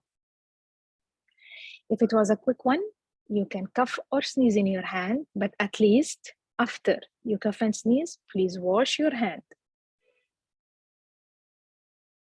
And if you have a regularly coughing or sneezing symptoms, please wear a surgical mask, because you are in a healthcare facility and we want to prevent infections. And to break the chain of infection here, you have to wear a surgical mask. And you can visit the doctor to check your symptoms and take a sample and do the rest. So this is called cough etiquette or respiratory hygiene, and it's part of the standard precautions, and it's a simple steps we can do. And this is very important in breaking the chain of infection. To educate the patient about cough etiquette, please use a tissue or cough in your elbow. And if it was a quick one, you can use your hands and then wash your hands. And if it was regularly or continuously coughing or sneezing, please wear a surgical mask and advise him to visit the doctor.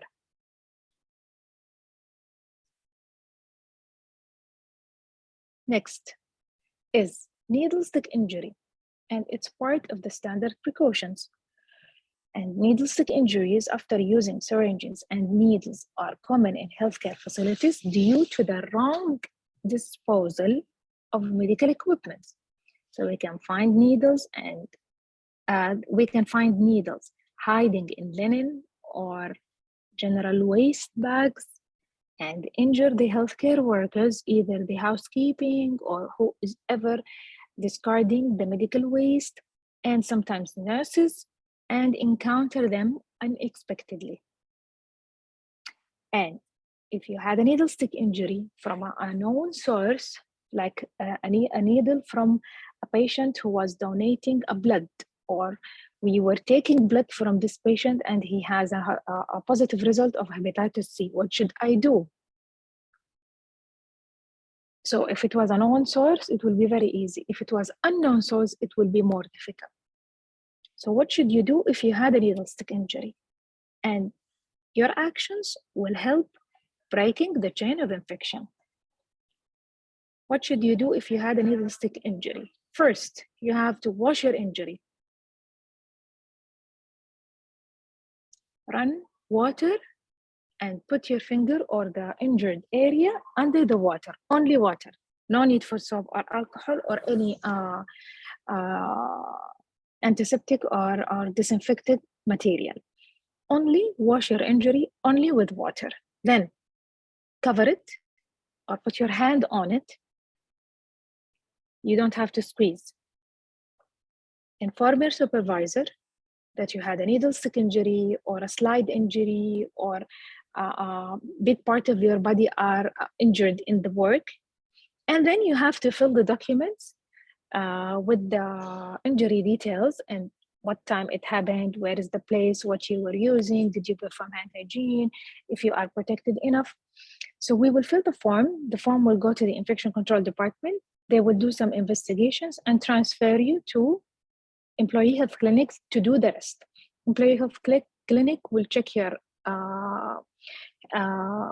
medical history, medical vaccination, or vaccination history, and will do a clinical screening on your body and what will happen to you if they know the source. And if they don't know the source, they will do their routine work and screening, and they will take more information from you to know what to do.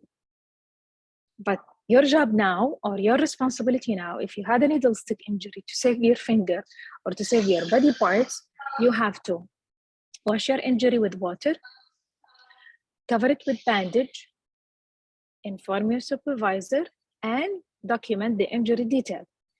If it was a severe injury and there is no time for all of this, leave everything in your hand and please run to the ER. So save your life first. And these steps in needle stick injury actions will help to prevent infections from happening inside healthcare facilities. As well as when we will deal with the needles. And these elements also called safety injection practices. And these will break the chain of infection directly, as we know that we don't recap the needles. We discard them in needle sharps or needle boxes or sharp box. And we use them carefully. We open a new needle with each patient. So this is a general information, but it breaks the chain of infection directly. So safety injection practices instructions are summarized in: first, you should prepare injections using aseptic technique in a clean area. And you have, number 2, to disinfect the rubber septum or a medication vial with an alcohol before pursing. Number 3, you have to use one needle or one syringe only one time for one patient. Even if it was the same patient, you will not use the needle twice. In each procedure, you have to open a new needle for the patient. And number 4, never combine the leftover contents of single-use vials for later use. And this is mixed with what will happen in our reality in the Cosmo centers or in the plastic surgery clinics, which they will use the Botox or the filler in the same vial for each or for 2 or 3 patients and should be stored in the fridge. And this is a wrong practice from infection control point of view. And until MOH, because I received many questions about this, until MOH will clarify what will happen when these vials, we cannot take a direct actions. So I know that you will ask about the leftover contents of each vial. Some physicians or some malpractice is leaving the vial to be stored in a specific degree of storing it in a fridge. So he will use it for the next customer or for the next patient. And it's a wrong practice. And until MOH will give us a clear instruction about this, we cannot do a certain or a direct action against them. So when we will do this, or when we give them some direct information, they have to know that these vials have a sponge head. And when we will insert the needle more than one time, the needles will make a good environment for pathogens to be living or reproducing in this sponge. So that's an infectious situation. That's why we are not accepting this behavior from Cosmo centers or Cosmo or plastic surgeons. And we need to stop this because it's kind of connecting the chain of infection, not breaking the chain of infection. So that's why safety injection practice will help in prevent infectious disease in my healthcare facility. Next, waste management. When we will segregate waste clearly, as we see in the pictures, and if we know that MOH has a certain colored schedules for waste segregation, we will help discard the medical waste very easily. We will help infections to stop the pathogens from growing up or reproduce in each difficult area, and we will stop the needle stick injuries from happening inside our healthcare facilities. So that's why we discard general waste in black bag, medical waste in yellow bag, body parts or placenta in red bag, and the sharpened needles in sharp container or sharp box. So when I will do it properly, the chain of infection will be broken, and there is no good environment for pathogens to grow up. So these are the full 7 elements of standard precautions.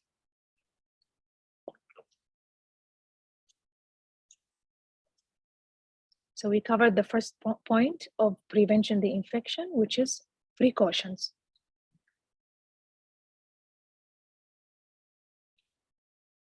The other type of precautions, as we said before, the general or standard precautions for all patients. The transmitted-based precautions should be covering all the infected patients, only infected patients. How will I know that this patient is infected? He has symptoms, he is admitted or in the ER, and he has a lab confirmation of the result that he has infectious pathogen. So then I will wear transmitted-based precautions, which are the PPEs. When to wear the PPEs? How will I know that this is the right PPE that I should wear?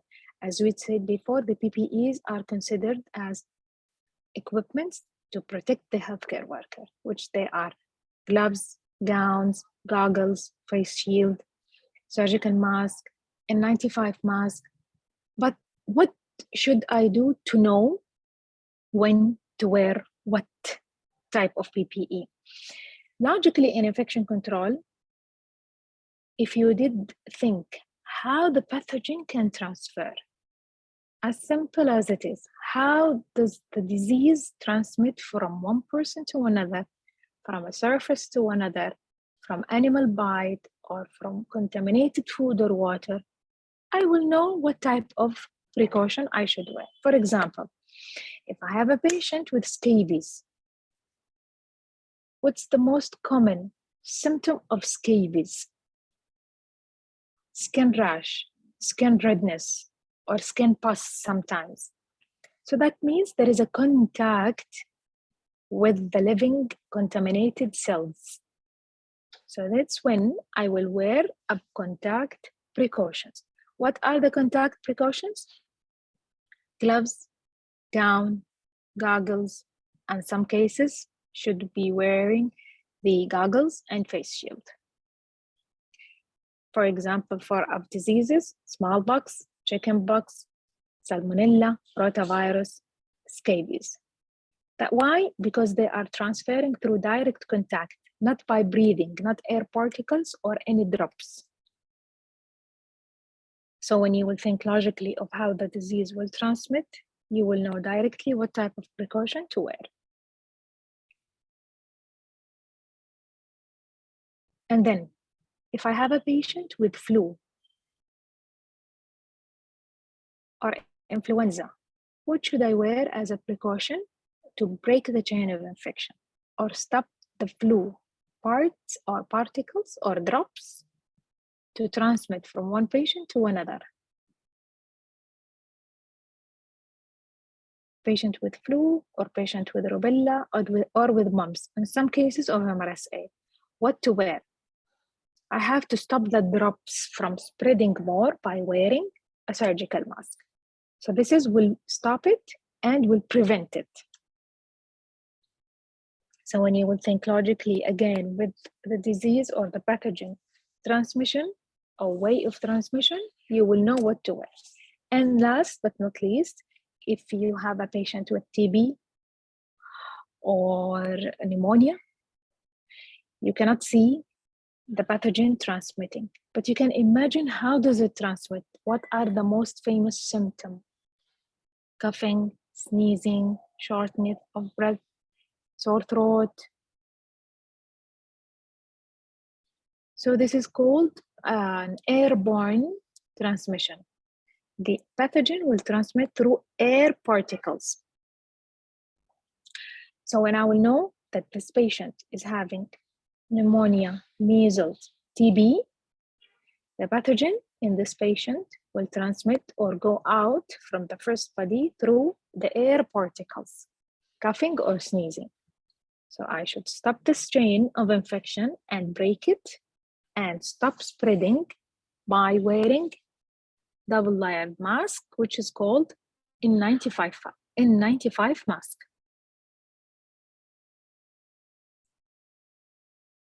So when you will know what type of transmission you are dealing with, directly you will know what type of precaution to protect yourself and to protect other patients of what type of PPE I should wear. It's only considered in contact, droplet, or airborne, either by direct or indirect contact, drops from the patient, or air particles. For COVID-19 patients, before vaccination, we used to isolate them and wear N95 mask with contact precautions. But after vaccine, we wear only surgical mask, which is droplet precautions and contact precautions. Why? Because we do have part of the virus inside our bodies. So no need for extra precaution measures. In some cases, in some infectious disease needs airborne and contact and isolation, like viral meningitis. Some other types of infectious disease needs isolation and droplet with contact precaution. So it's okay to mix, because all of it will cover the body of the healthcare worker and make him work in a better health. So this is called the transmitted-based precautions. We will use it only on infected patients. And the common thing between these three types are performing hand hygiene, which is very important in wearing and removing, in donning PPE and doffing PPE. I have to perform hand hygiene.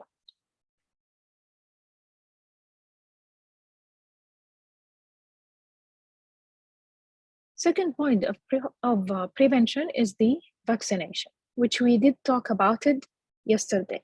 When you get a vaccine, your immune system will respond. And we thank God that we have vaccines to prevent more than 20 life-threatening diseases, helping people all ages live longer with a healthier life.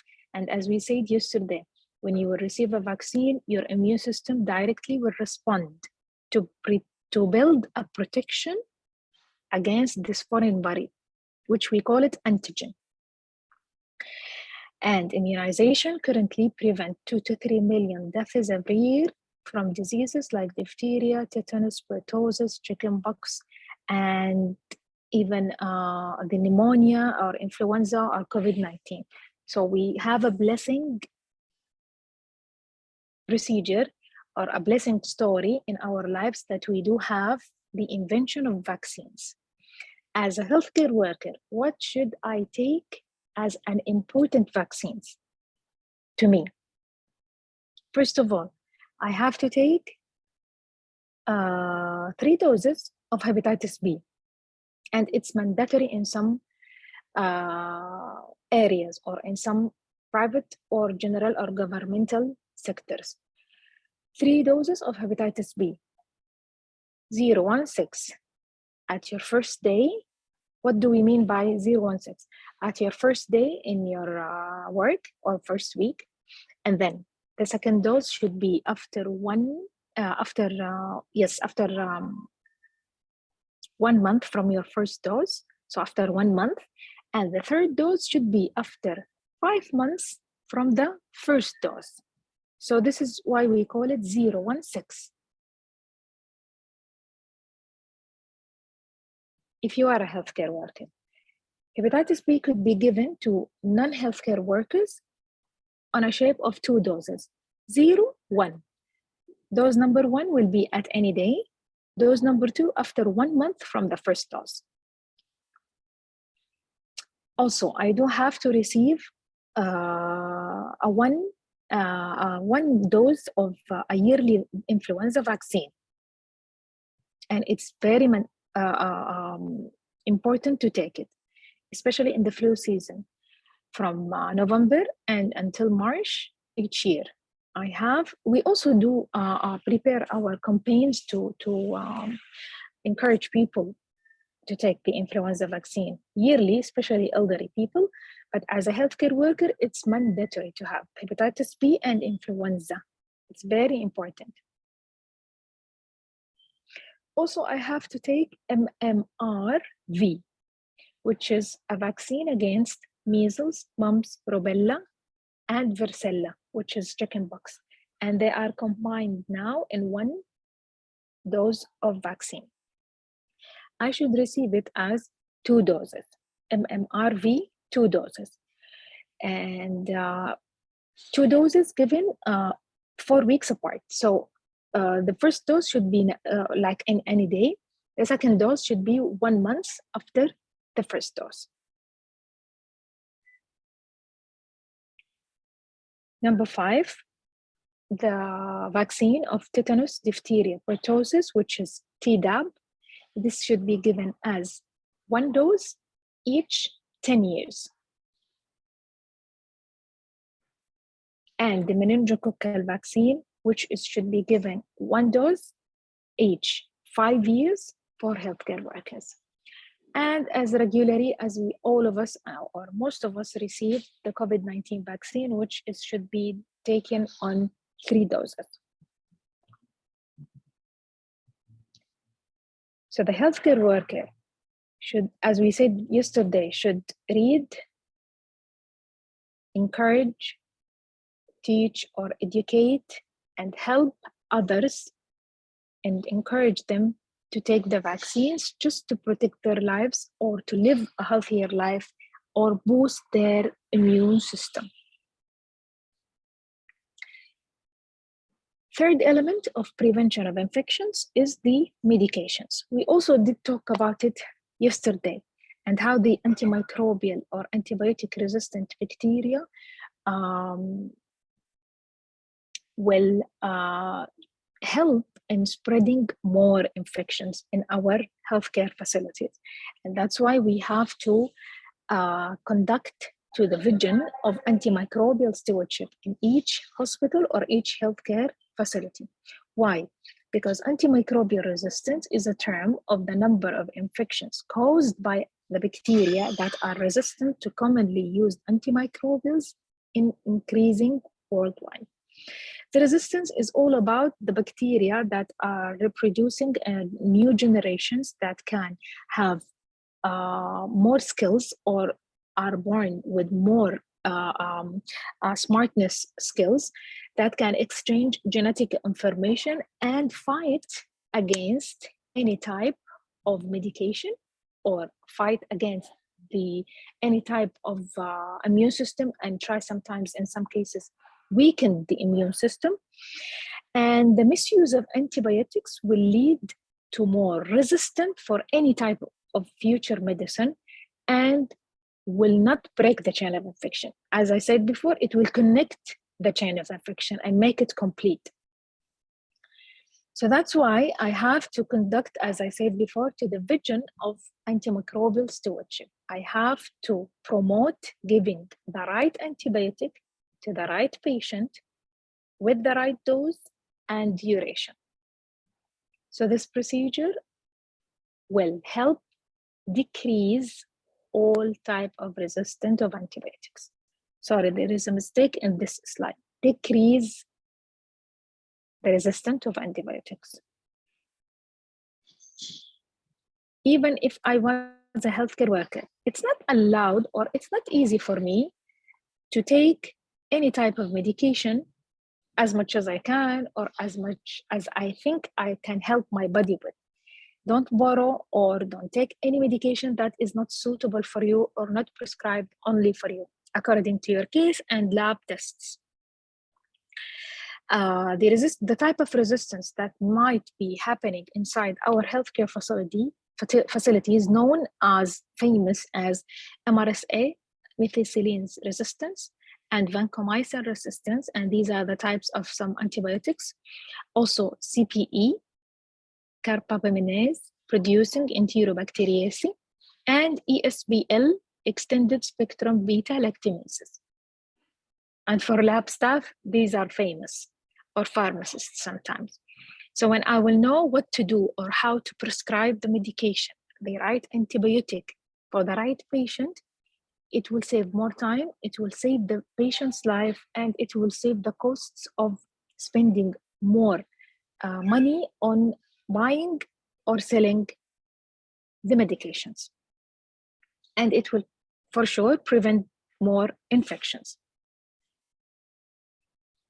Last point, we have the element of continuous education, how the awareness will help to prevent the chain of infection or cut the chain of infection and prevent more infections. Continuous education of infection control practices or a continuous education about prevention or isolation or PPEs or any type of education will prevent infections inside and outside hospitals, and also family education will add more value to it after patient discharge. And it's a point need to be mentioned in all infection control practices. The offices of infection control are working to prevent infections, and when the infection will happen, they try their best to break the chain of infection. So your job or your responsibility as a healthcare worker is to work with them as a team. The continuous education of infection control practices or breaking the chain of infection practices will help reducing infections and also medical errors, or like needle stick injuries, or more staff are bored to do their job or complete or finish their day. And it shows a significant reducing, rate reducing of hospital-acquired infections. What to do with continuous education and how will I find the correct measure to achieve more percentage of receiving the good education for my staff? Studies showed that if I give my staff lecture, they will 5% get benefit. If I give them an article to read, they will receive 10% of the educational goals. Audiovisual materials, they will receive benefits of 20%. But by demonstration, like if I teach them and then I will ask them to apply in front of me, please demonstrate hand washing or demonstrate hand rubbing or demonstrate donning and doffing of PPE. They will learn and receive the information good enough by 30% of achieving educational goal. But my hope, or I have to push more for achieving 50% at least from educational goals. How will I do that? I will start to have a conversation in a meeting or make them as a groups for like 5 or 10 minutes and give them a topic to discuss. When you will discuss PPE, discuss needle stick injury or any participation in any workshop that will help the healthcare worker to be educated more, he will practically achieve 50% of the educational goals. What about achieving more or higher rates, like 75%? It could be achieved by informing healthcare worker after the lecture or after reading. Please practice this and let me show this. Let me show me this and let me decide and monitor you. Let me decide that you are learned enough from my lecture by practicing. Especially nurses. Nurses will understand this more.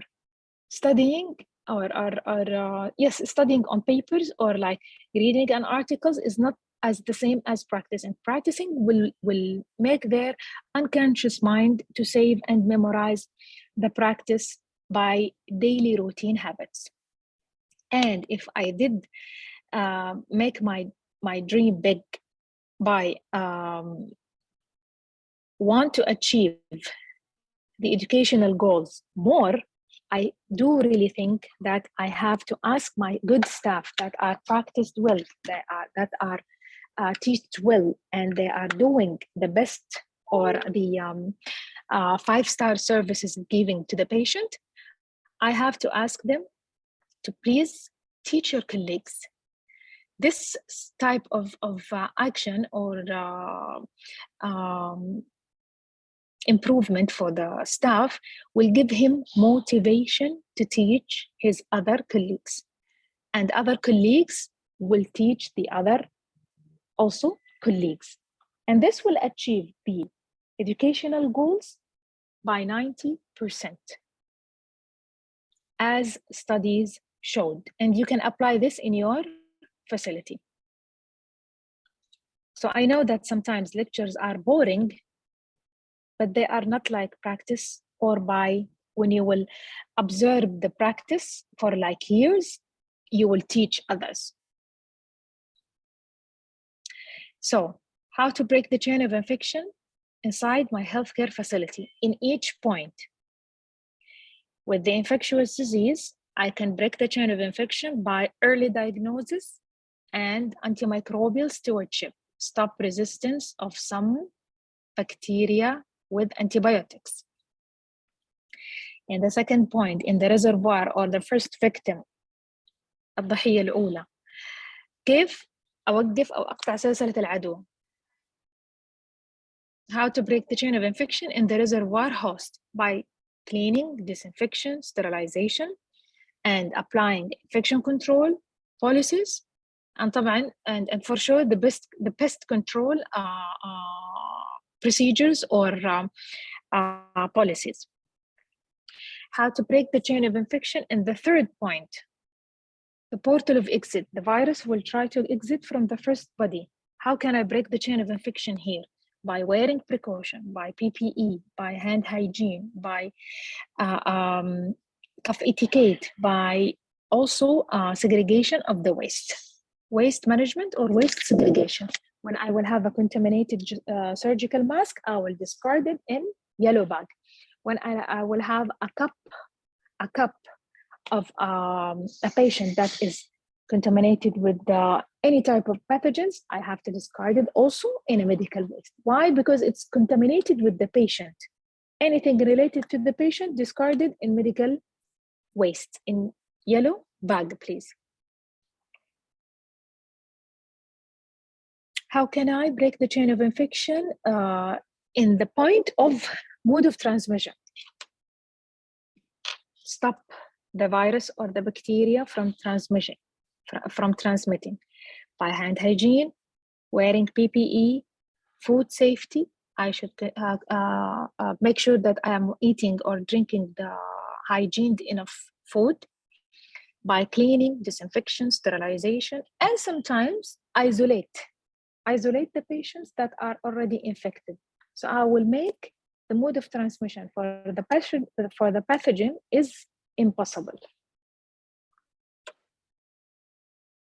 How can I break the chain of infection in the third or the fourth point, which is the portal of entry to the new infected patients or to the second or next patient by performing hand hygiene, wearing PPE, general personal hygiene. If I have also a first aid kit, I can try and do my best. And we can break the chain of infection in some ICU's patients by removing the catheters, the indwelling urinary catheter or the central line catheter if it's not needed. Why? Because it's a portal of entry to the next body. How can I break the chain of infection? In the last point, which is the susceptible host, the next victim, or the regular patient that is not vaccinated enough or not immunized or not isolated. How can I break the chain of infection in this element or in this point? By immunization or vaccination. And if I have a quick diagnosis, I have to give him the correct treatment or medicine. And also patient education, patient awareness of isolation or performing hand hygiene or isolate himself if he was in the home. So preventing the infectious disease is a very important element in the medical field or the hospitals or the healthcare facilities. Also will help the immune system to work as healthy as it can. It will boost my immune system from receiving more infections. It will help me to be aware of my body and what does it interact with or what doesn't interact with.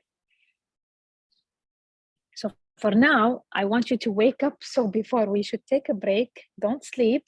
We will answer some questions.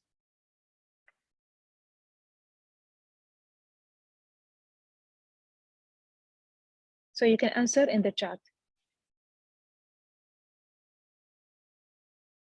First question.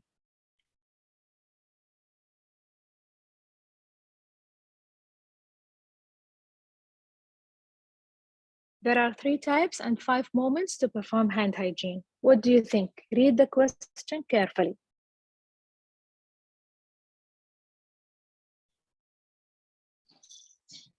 And answer in the chat. هناك 3 أنواع و5 لحظات لأداء نظافة اليدين. What do you think?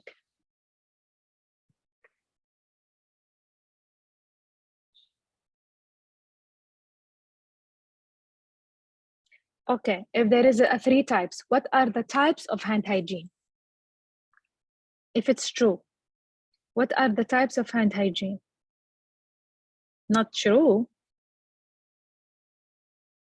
Types, not moments. Just write the types of hand hygiene. Excellent. Zainab was answering correctly. Hand washing, hand rubbing, surgical scrubbing.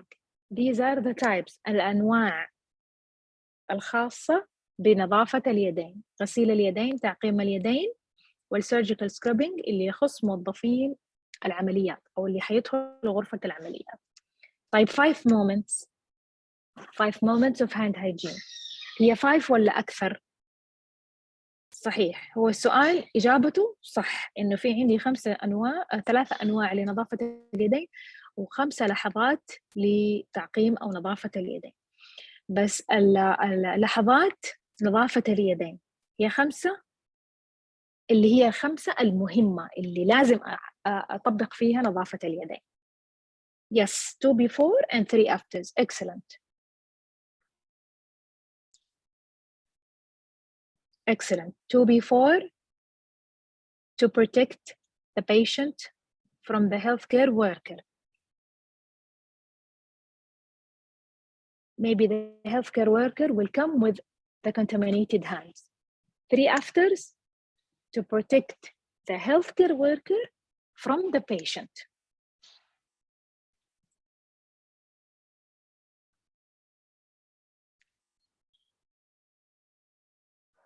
Excellent. ممتاز. next. إيش السؤال الثاني؟ Needle stick injury is not a standard precaution element. الإصابة بالأدوات الحادة ما يعتبر ضمن الاحتياطات الوقائية العامة اللي أنا مو ضروري أنتبه لها يعني في خلال مثلا عمليات أو إجراءات سحب الدم أو نقل الدم أو إدخال قسطرة أو إخراج قسطرة. إيش رأيكم؟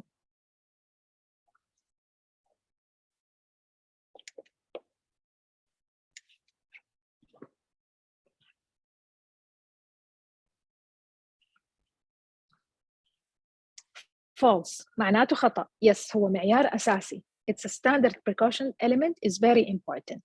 طيب if you had a needle stick injury tell me what to do. this is for your safety. هذه عشان تفتكروها دائما ولسلامة الممارس الصحي. الآن حصلت لي إصابة بأداة حادة، إيش أسوي؟ excellent wash your injury and then cover it. excellent wash your injury, cover it with bandage. excellent report to your supervisor. excellent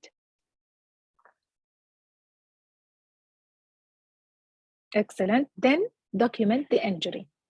excellent.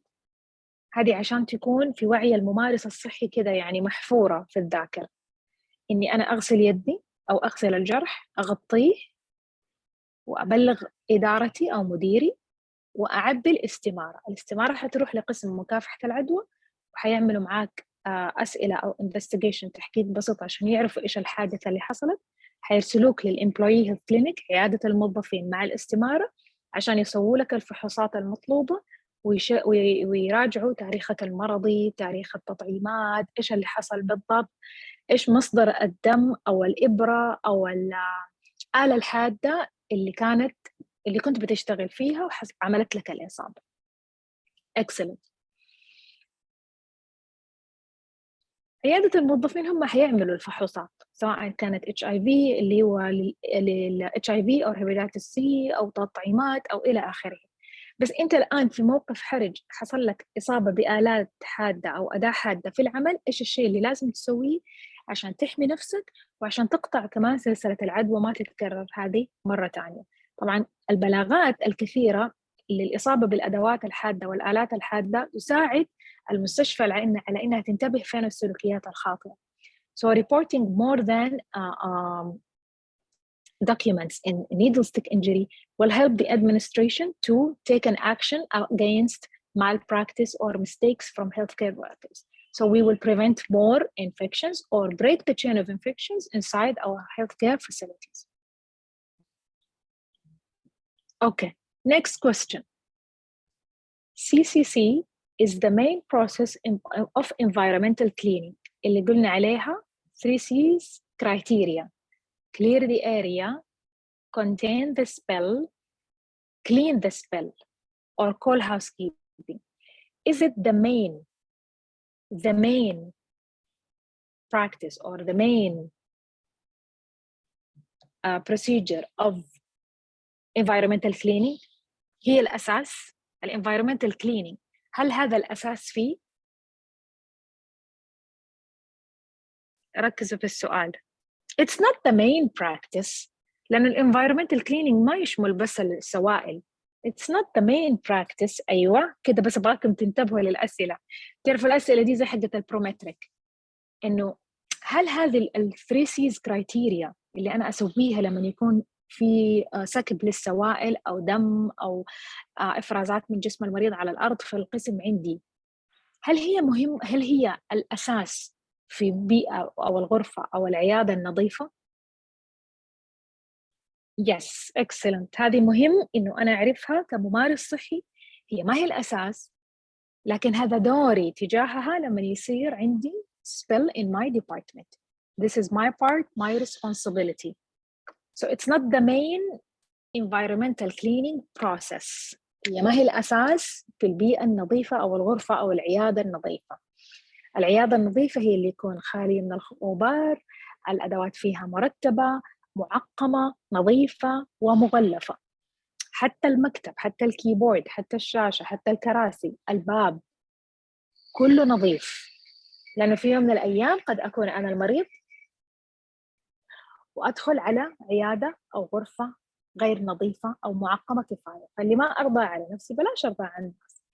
أي حاجة تكون موجودة ومتعلقة بالمريض في الانفايرمنتال كلينينج لازم تكون نظيفة ومعقمة عشان نقطع سلسلة العدوى إذا كانت موجودة أو احتمال تكون موجودة، ونمنع حدوث الأمراض أو الإصابات المعدية. It's not the main process.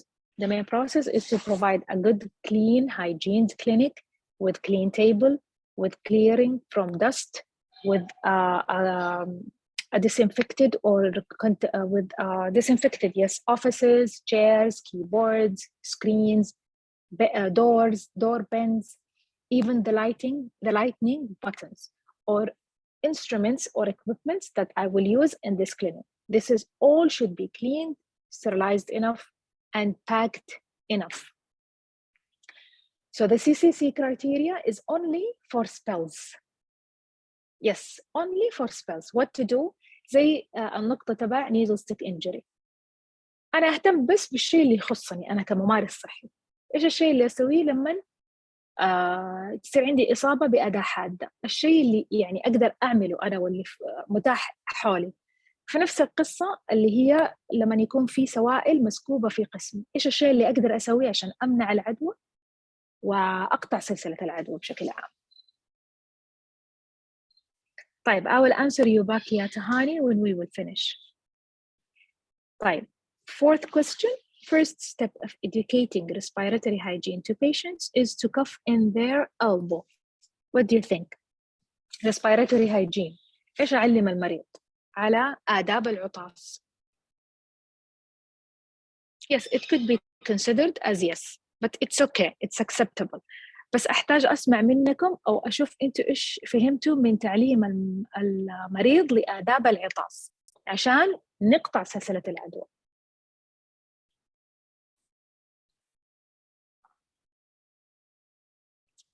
Excellent. Use a tissue or your elbow. Excellent. When I forgot to use it, when I forgot to use my elbow and I don't have a tissue, what will happen? How can I educate him? Excellent. Cover your cough or cover your mouth and then wash your hand. Excellent.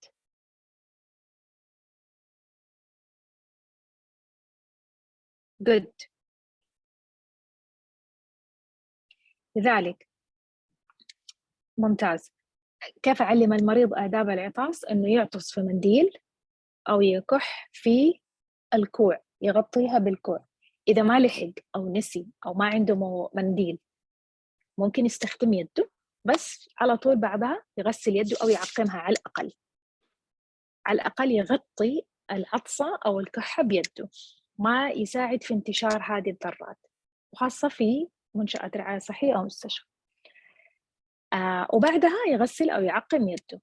طيب إذا كان عنده عطاس كحة مستمرة على طول وسريعة, what will happen if he has a quick or continuous coughing or sneezing? How can I educate him?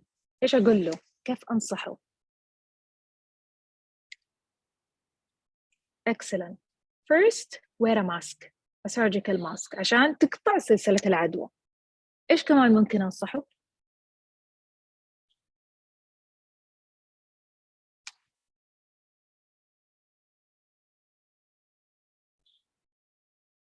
Excellent.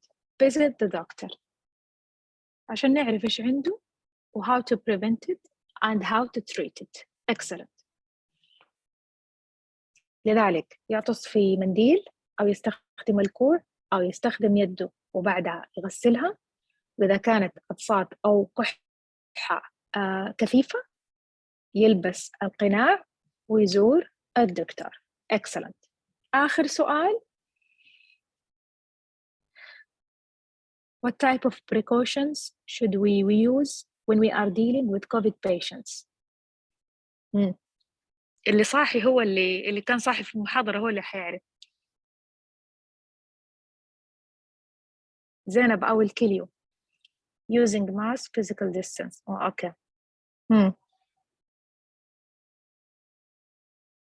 الآن إذا عندي مريض منوم في هذا الزمن، في هذا اليوم جاني مريض عنده كورونا، إيش ألبس precaution؟ ريم excellent. Destiny excellent. Yes.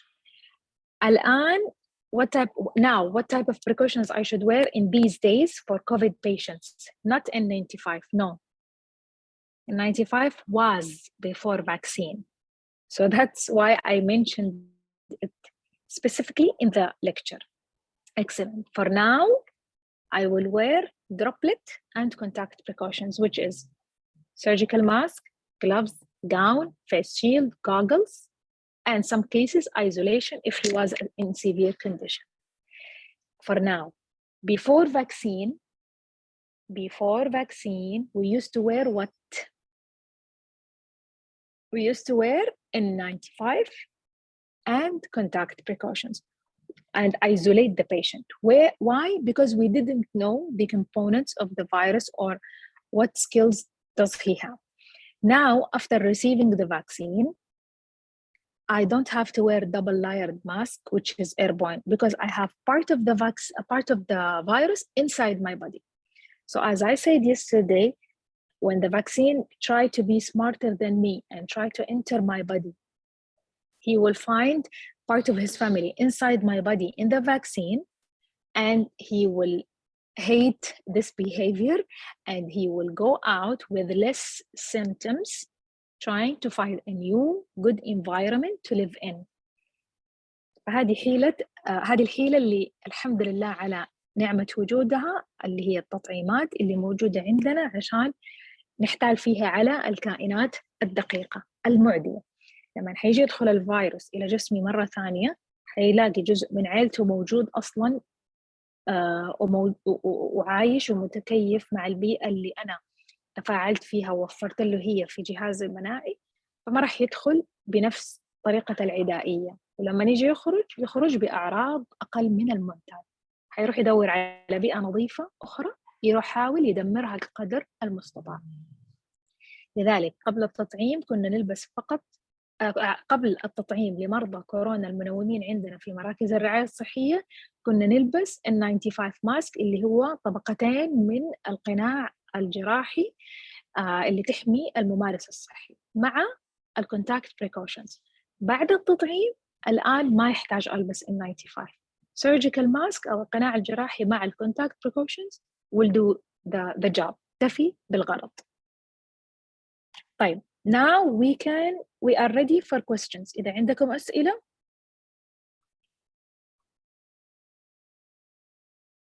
عندنا متبقي من الوقت ربع ساعة. اللي عنده أسئلة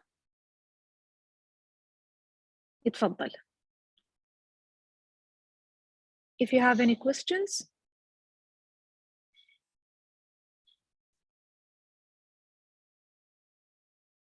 شكرا لكم أنتم. في أحد كانت بتسأل تهاني بس أجاوب عليها and then we will have a break.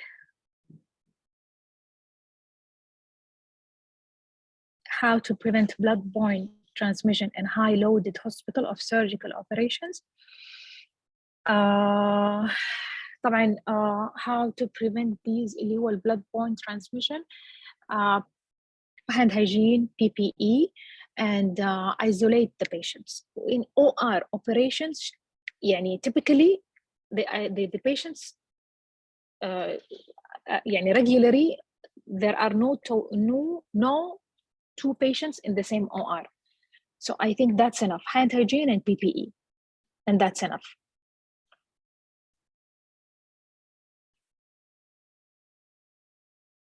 Vaccination will help against hepatitis B.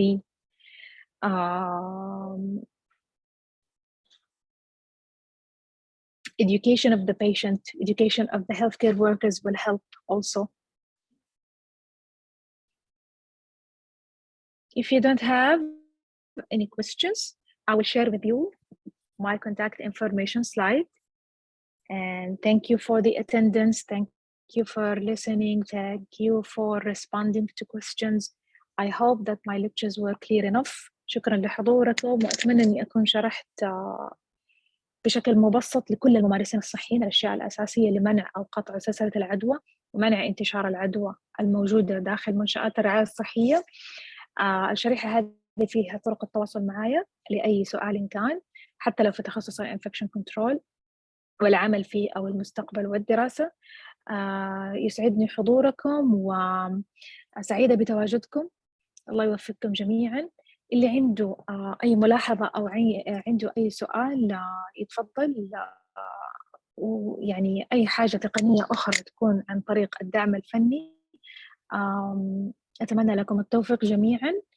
We will have a break until I think 1. أيوة، إلى الساعة 1، من الساعة 12 للساعة 1 عندنا بريك. الله يعافيكم جميعا، نشوفكم على خير وفي أفضل حال. المحاضرات حترجع تبدأ من الساعة 1 إن شاء الله إلى 3 تقريبا مساء. شكرا لحضوركم ونتمنى لكم يوما سعيدا. Have a good day ويعطيكم العافية جميعا.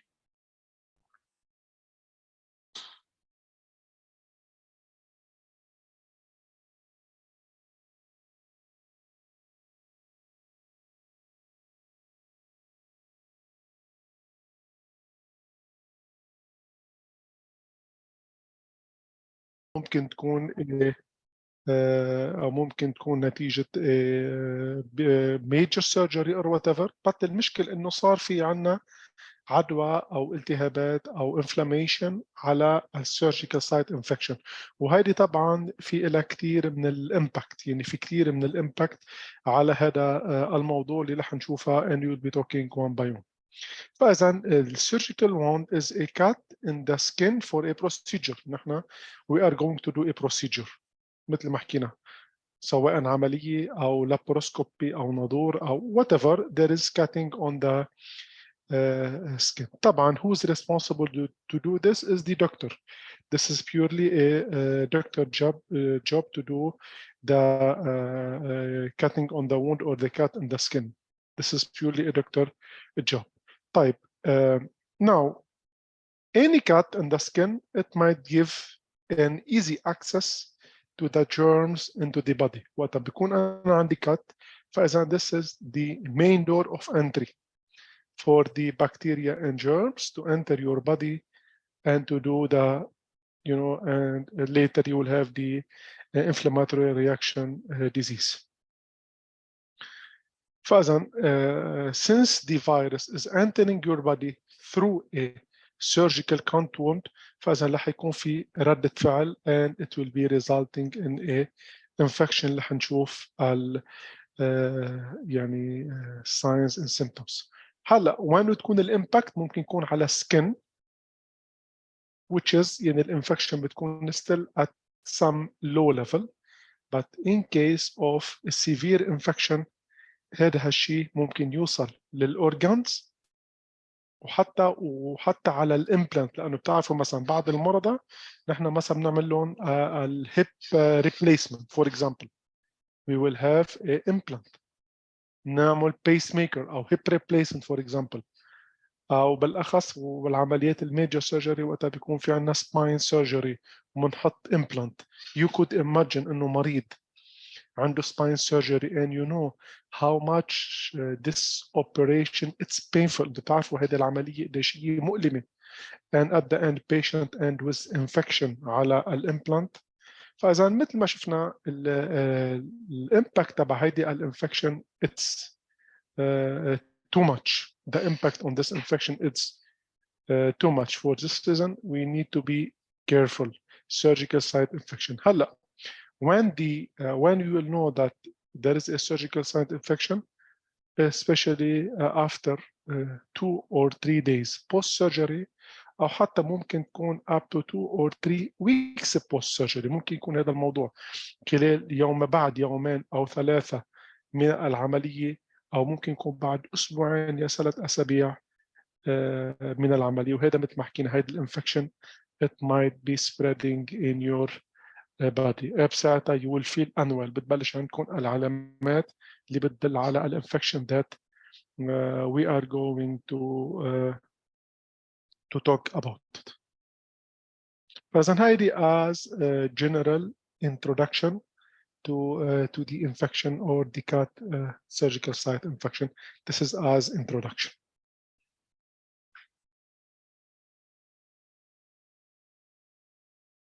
طيب نحن in addition انه اللي هو بحد ذاتها there is different reason اللي هي قلة التعقيم وقلة النظافة وال not wearing PPE وإلى آخره that we are going, but still at some point there is risk factors أو في أشياء ممكن تزيد احتمالية حدوث العدوى عند المريض. فإذا at some point still there is risk factors that it might increase the risk that it might increase the risk of getting infected. ألا وهي منبلش poor nutritional status الأشخاص الذين لا يتبعون بالأخص الأشخاص اللي بيكون عندهم immunodeficiency problem وبذات الوقت they have a very poor nutritional status يعني اعتبره مريض سكر. اوكي مريض سكري اللي هي بحد ذاتها it's يعني majority of people are suffering with the diabetes. وهذا الشخص ما بيتبع نظام صحي وغذائي ملائم لداء السكري. مثلا بياخد كتير سكريات وكتير كاربس وكتير هاي كالوريز فود وما بياخد الاشياء اللي لازم ياخدها ك يعني كنظام غذائي. فاذا هذا الشخص هو بحد ذاته الامباكت تبع السيرجيكال سايت انفكشن رح يكون اكثر عنده من غير وعنده الريسك انه يكون في عنده الانفكشن اكثر من غير. فاذا هيدي على فاذا there is a very strong relation between the poor nutritional status and the surgical site infection اللي هي بحد ذاتها مثل ما تكون it will increase the risk of having a surgical. كمان نفس الشغله if you are a diabetes and you not take your drugs regularly. كمان هالشغله جدا مهمه اللي لها علاقه بالديابيتس بيشنت لانه انتم بتعرفوا في نظام غذائي ونظام دوائي معين الا وهو when we are talking about diabetes we are talking about the insulin.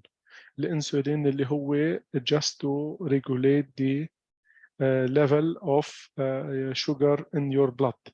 فاذا هالاشخاص حكينا عن النظام الغذائي اللي مفروض just to avoid surgical site infection او بحال تنمنع حصول هذا الموضوع.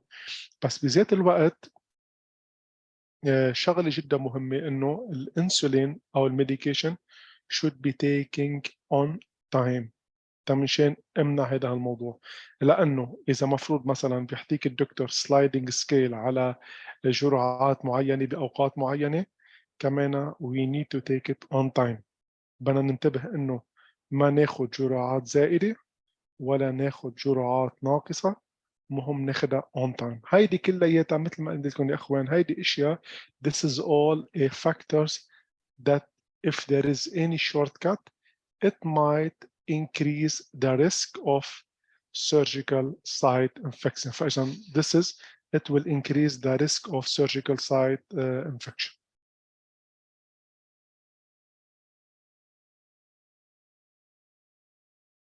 الشغله الثالثه اللي هي smoking or use of tobacco products كمان الاشياء اللي هي اصلا مضره للكل مش بس للسيرجيكال سايت هي مضره لجميع اعضاء الجسم الا وهي السموكينج او التدخين. هلا دائما نحن وقت كنا نشارك بمؤتمرات قبل وفي كثير يسالوا لي اوكي التدخين بس هل يمكن يعني حتى ممكن مره كنا بالببليك يعني بمطرح ببليك كنا عم نعمل اويرنس داي وكمان نفسه عم نحكي عن مضار التدخين يعني كثير من الناس طيب نحن كيف رايك بالشيشه؟ جاست اللي كمان اللي بيقول انه انا وقفت التدخين وبستعين عنها بالشيشه اتس هذا دبل ميستيك لانه الشيشه قد 100 سيجارتس كثير كثير مضره للجسم. كأنها هودي كلياتها اشخاص they are at risk of developing يعني اذا انا عندي مريض عنده بدخن ومريض ما بدخن دائما المريض بدخن هو، فاذا عنده probability انه يكون في عنده surgical site infection اكثر من مريض لا يدخن. فاذا هيدي كلياتها هي يعني percentage كلياتها. فاذا this is all we call it a risk factors. طيب being overweight، شو علاقة الاوفرويت بالsurgical site infection؟ فاذا I'm asking you what kind of a relationship is existing between a person who is overweight and compared to other person with a normal weight. فاذا what type of relation is existing؟ شو علاقة الأشخاص ذات الوزن الزائد بالسيرجيكال سايت انفكشن؟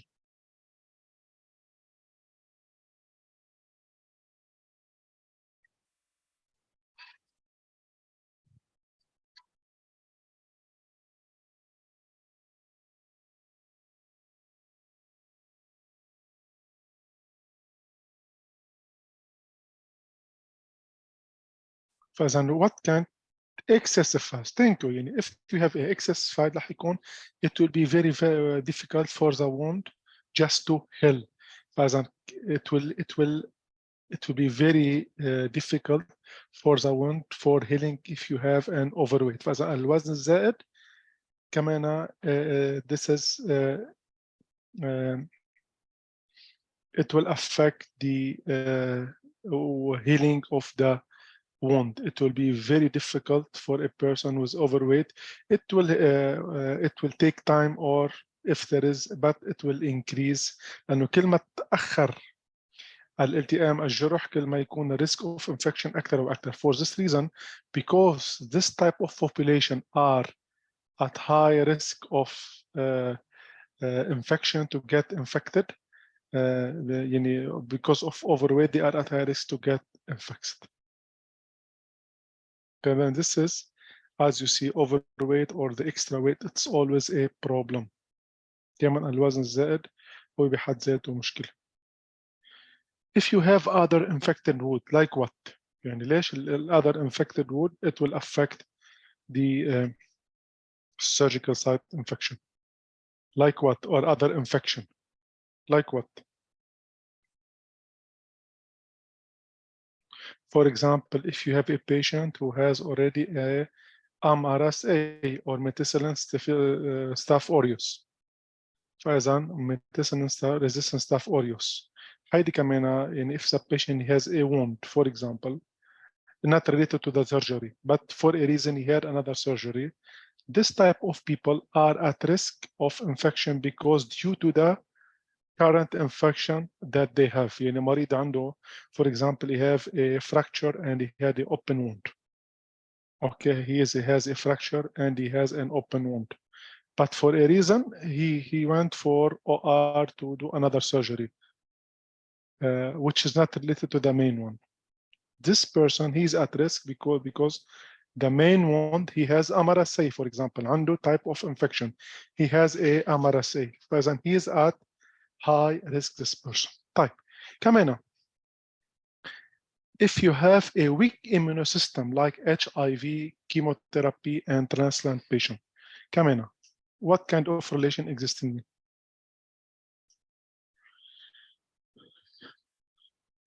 What do you mean by immune system like HIV؟ شو ال HIV والكيموثيرابي والترانسبلانت؟ يعني المرضى اللي عندهم مرض جهاز المناعة، اللي عندهم مشكل بجهاز المناعة كمان they are at high risk. فإذا الأشخاص الذين لديهم مشكل في جهاز المناعة هم أشخاص معرضين بشكل جدا كبير. من هم الأشخاص؟ For example, people with HIV positive. كمان هيدي شغلة كتير مضرة اللي بيكون عنده، بتعرف شو ال HIV؟ على patient who are receiving a chemotherapy medication، كمان اللي بيكون عندهم chemotherapy medication. شو المشكلة عندهم؟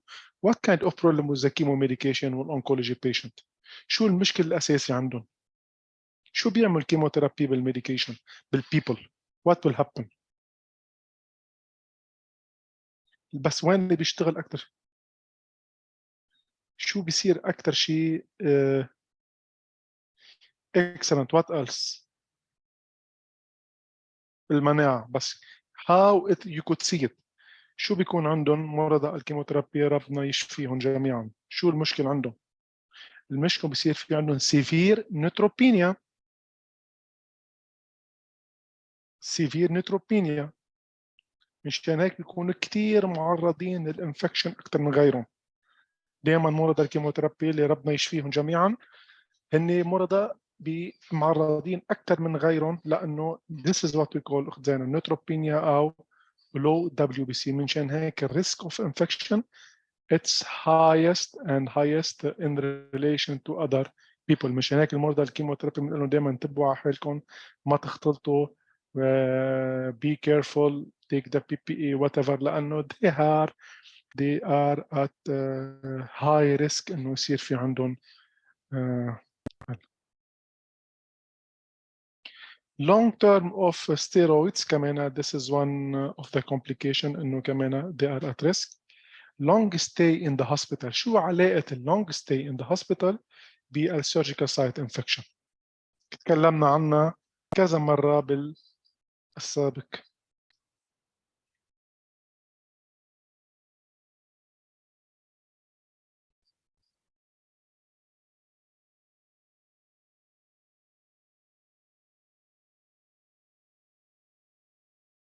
What kind of relation existing between the long staying in the hospital and the surgical site infection?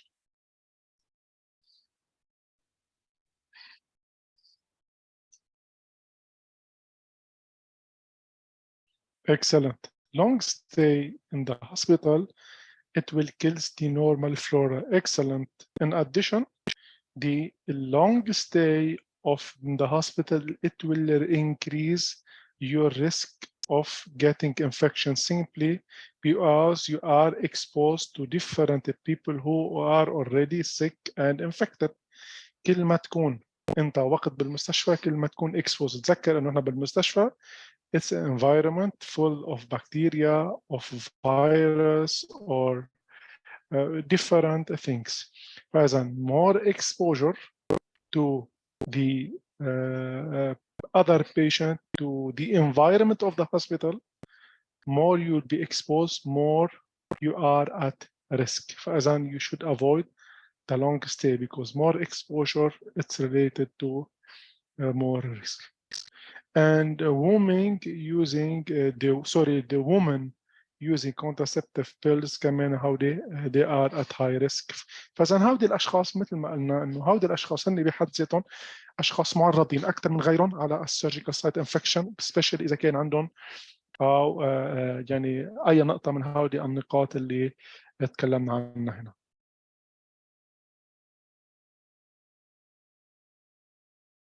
طيب هلا الحين رح نفوت على what will be our role as healthcare practitioner. احنا شو الرول تبعنا ك healthcare practitioner in relation to the يعني surgical site infection. فإذا what will be our role as healthcare practitioner in relation with the surgical site infection? What will be your role or our role as healthcare practitioner? فإذا what will be the main role in the فإذا في عنا role in the preparation يعني before sending the patient to the surgery, and we have role in the surgery, and we have role to follow up after the surgery. طيب, let's talk now about the role before surgery. طيب, how we could prepare our patient to avoid, or how we could avoid this to the patient. أول شغلة يعني بتعرفوا يعني ما بنروح المريض دغري بنقول له تعال على العملية يوم الفلاني، لا، أو تعال. There is preparation. There is, first of all, they need to be see the doctor and in the clinic or whatever, and just he need to tell the whole story. فإذا أول شغلة it's very important. شوفوا في شغلتين نحن مش دائما بكل شيء we have what they call the subjective data and objective data. يعني في شيء نحن بنسأله للمريض وفي شيء نحن بنلاحظه. دائما don't expect يجي المريض ويقول لك أنا عندي infection، لأنه دائما كلنا بنخاف إنه نقول مواجهة الأطباء وإلى آخره. فإذا always don't ask the patient don't wait for the patient tell you if he has infection. You need to ask him. يعني from the first patient المفروض نحن نسأل المريض إذا كان عنده يعني إذا كان عنده أي infection. أوكي. إذا كان عنده أي infection currently or over the short period of time. تقول عندك أي viral infection، عندك فلو، أي نوع من الفلو خلال هالفترة أو خلال فترة قصيرة، أو إذا عندك أي أمراض لها عليها بجهاز المناعة. فإذا كمان just هيدي this is very important. This information it's very important to be taken from the patient. الشغلة الثانية just in terms of physical preparation, you need to ask the patient to wash and take a shower before the procedure, and sometimes you mask with soap and shampoo, and sometimes he is a doctor, he might provide the patient with some يعني shampoo or soap and shampoo just to do the hygiene before the فإذا hygiene it's very important before going for the surgery. فإذا نسأل المريض إذا كان عنده أي نوع من الفيرال، إذا عنده فيروس أو حاليا أو خلال وقت قصير، إذا كان عنده أي نوع من أنواع أمراض جهاز المناعة اللي هيك، وكمان نسأله to be taking a shower before يعني before going to the OR before. كمان كتير مهمة you should not apply any kind of lotion, powders, hairspray or makeup before your surgery. هيدي كلها أشياء we need to instruct the patient إنه ما يستعمل أي نوع من الصابون من اللوشن أو أي نوع من الميك اب أو السبراي قبل السيرجري. هيدي كلها أشياء مفروض المريض يكون he need to be educated, he need to be instructed to do it، لأنه مثل ما قلت لكم الأشياء this is all it will decrease the risk of getting or having a surgical site infection. كمان if your doctor give antibiotics take them as order, do not misdose. وهون شغله جدا interested and I am sure you will agree with me انه بتلاحظوا كثير عند المرضى انه if you will go to the doctor، يعني انا مثلا صارت عندي just this is a long time بنروح عند حكمة الاسنان for example بيقول لك اوكي you will be going for extraction next week but please I want you to take a dose of antibiotics before the surgery. أنا بسأل بين من طيب why do I don't have why should I take an extra medication and I don't have any temperature, I'm not sick, nothing. فإذا هيدي شغلة جدا مهمة إنه نعرفها. You should not miss any dose. بدنا نعمل instruction للمريض، ما بقول له للمريض إنه هذا المضاد الحيوي يبلش فيه وانتهى، لا، لأنه I am sure automatically أول فكرة بدها تيجي على مخ المريض شو بيقول؟ إنه أنا ما راح آخذ المضاد الحيوي، ليش تاخذ مضاد حيوي وأنا ما عندي أي مشاكل؟ فإذا ما بيكفي بس نعطي الدواء للمريض فإذا to be covered by antibiotics وخلاص، لا، لازم بشكل كتير أساسي إنه نشرح له أهمية الدواء and why you need to be covered with antibiotics, what is the importance, and you should not miss the dose, okay? And if you miss the dose, what will be the complication? مثلا in the pre-OR phase, we have or we are playing a very important role on the education and the preparation, physical preparation and proper education and instruction. It should be given to the patient in order to avoid the surgical side مشان امنع أو just to avoid the surgical side عشان امنع احتمالية حدوث السيرجيكال سايت والالتهابات عند الجروح. فإذا هيدي هي البريباريشن before the surgery. هيدي البريباريشن فإذا المفروض تنعمل قبل إجراء العملية and it's mandatory and it's very important just to be done.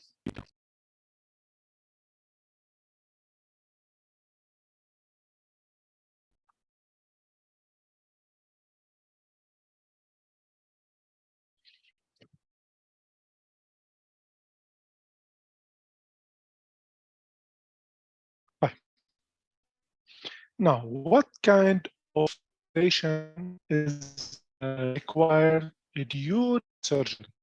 حكينا عن before surgery. Now, we have types of preparation that it needs to be done during the surgery. فإذا إيش هي الإجراءات التي يجب علينا أن نعملها أثناء العملية أو during the OR or when the patient is entered. بس يعني نحن تكلمنا عن إجراءات قبل العملية. الحين بدنا نتكلم عن الإجراءات أثناء دخول المريض إلى العمليات during the patient admission to the OR. What kind of precaution, what kind of preparation we need to be, it needs to be done for this patient. As in, what are the preparation that it needs to be done for this patient. فإذا منبلش أول شغلة before accepting the patient to the OR. What kind of things we need to have. أول شغلة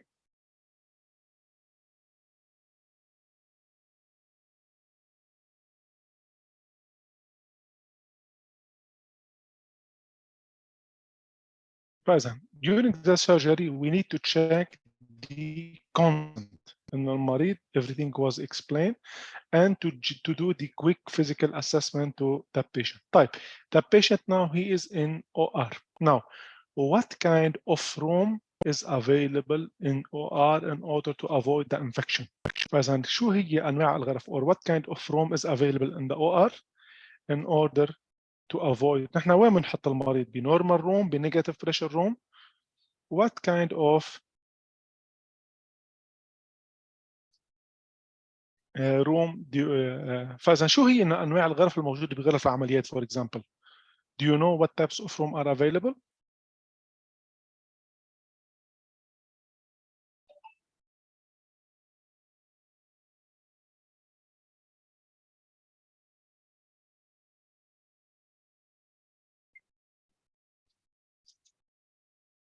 فإذا is a positive pressure room. What are the difference between positive and negative pressure? Positive pressure, excellent. What are the difference between negative and positive? Not negative, لا excellent. Negative means no air go out. يعني بالهواء بيجي من برا لجوا وإلى الجو. البوزيتيف what are the شو البوزيتيف pressure؟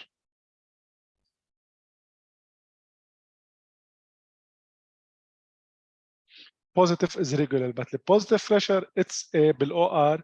This is everything is sterile inside. يعني كل شيء معقم. كل شيء معقم. طيب فوتنا المريض على الروم. We put him on the table, and now this is the time to start the OR. What will be بنركز على قصة مش العملية، بنركز على قصة الانفكشن. طيب كيف how to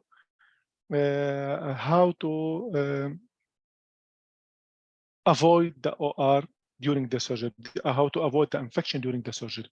من وين ببلش الموضوع؟ الفيرست ستيب شو هي؟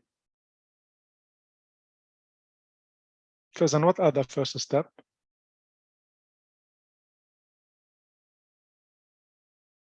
hand washing. Thank you.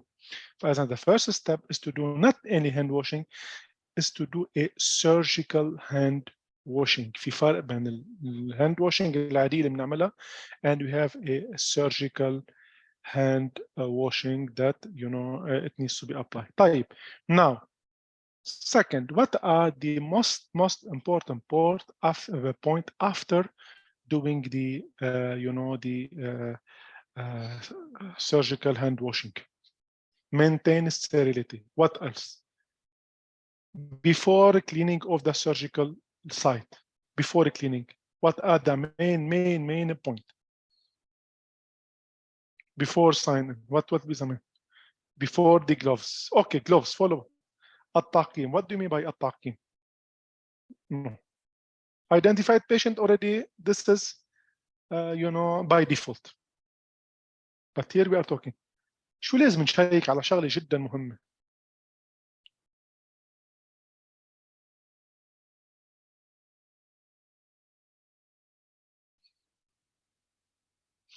هل يا ترى هالمواد او الاو ار ماتيريال that we are excellent. The sterility of the instrument, it's sterile, yes or no? يعني لأنه ممكن it should not, maybe it's not sterile, by mistake we brought it, انتوا بتعرفوا it's a human mistake, it might happen. فإذا the human mistake, it might happen at any time, you know this. Maybe it was not sterile, there was problem in the autoclave or the machine. فإذا very important, before starting the cutting on the wound, just to double check that it's sterile, انه مظبوط. قد مرت بجميع الفيز في مراحل التعقيم، اللي هي طبعا اللي بيشتغلوا بالسي اس اس دي هن الاكسبرت بهذا الموضوع. بس كلنا بنعرف انه في مراحل مثلا بتحط الستيكرز بيكون لون معين، وبس يطلع من الاوتوكليف او بس يطلع من مكان التعقيم بيصير لون ثاني.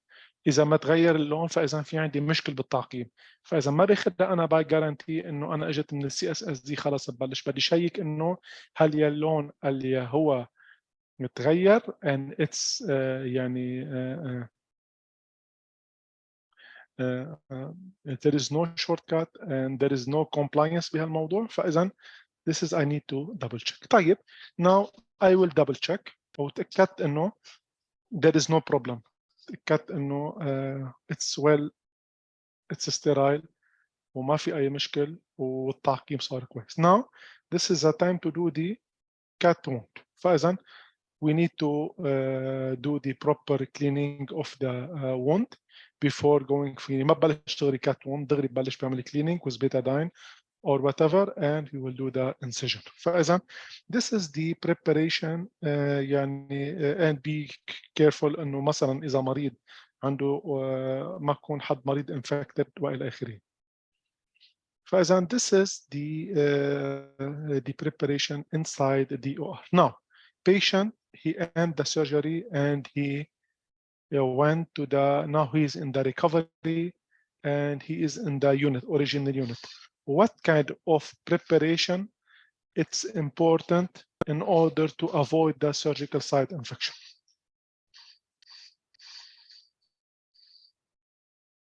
Or what type of follow-up needed post-OR in order to avoid the surgical site infection?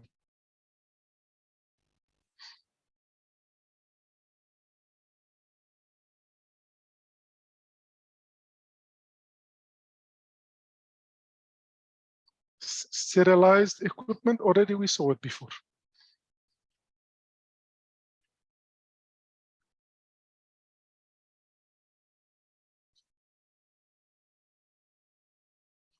What kind of follow-up or preparation or inspection you need to have it after surgery in order to avoid the surgical site infection? Excellent. فإذا we need to check the surgical site.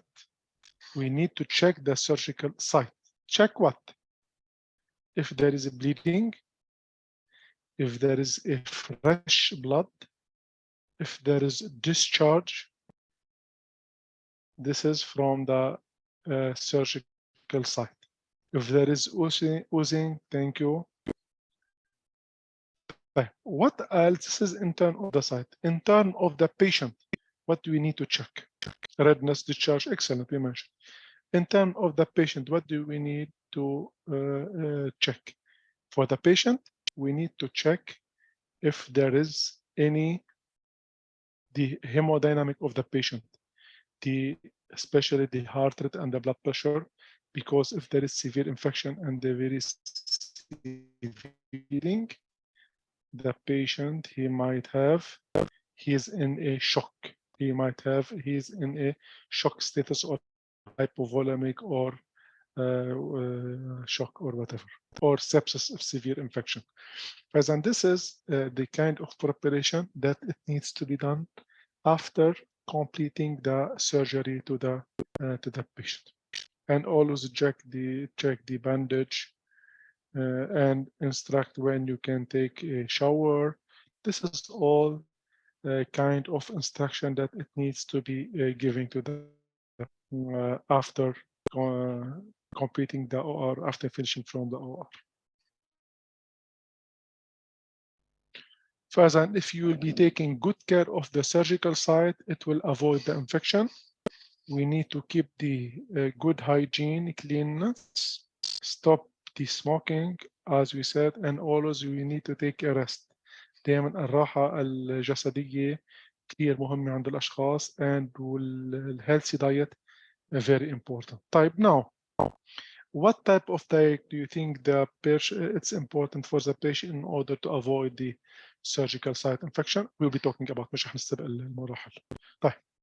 And keep the pets out of your bed. الحيوانات بالأخص أشخاص اللي هن بيربوا نوع من الحيوانات عندهم حتى لو كانت حيوانات يعني انتبهوا حتى لو كانت حيوانات أليف يعني في كثير من البيوت في عندهم اوريدي قطط وفي عندهم كلاب يعني هن بعيشين معاهم بالبيت وما عندهم أي مشكلة بالموضوع. بس الشغلة اللي جدا مهمة بهذا الموضوع إنه if there is a surgical site infection إذا كان في OR and there is a wound, especially during the time of recovery, you need to avoid the contact with these types of pets. بالأخص وقت بيكون في أنا بمرحلة الريكفري فإذا I need to make sure إنه ما أنا عندي أي contact لأنه ممكن أنت بتعرفوا حيوانات ممكن تكون برا بالحديقة بأي مكان بتكون يعني على تلقط أي نوع من الانفكشن يعني at this point.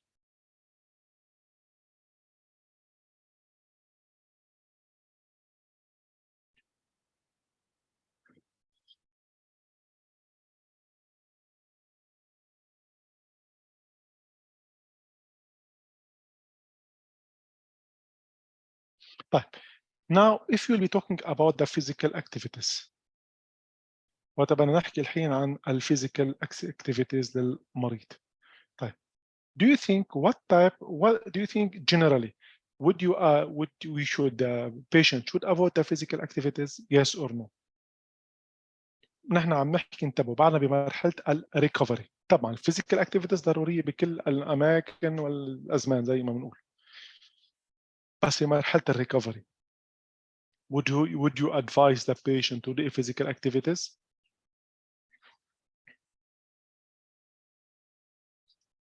Yes but mild. طيب فاذا the majority is saying yes وفي بعض عم بيقولوا no. أنا it's very the physical activities it's a very important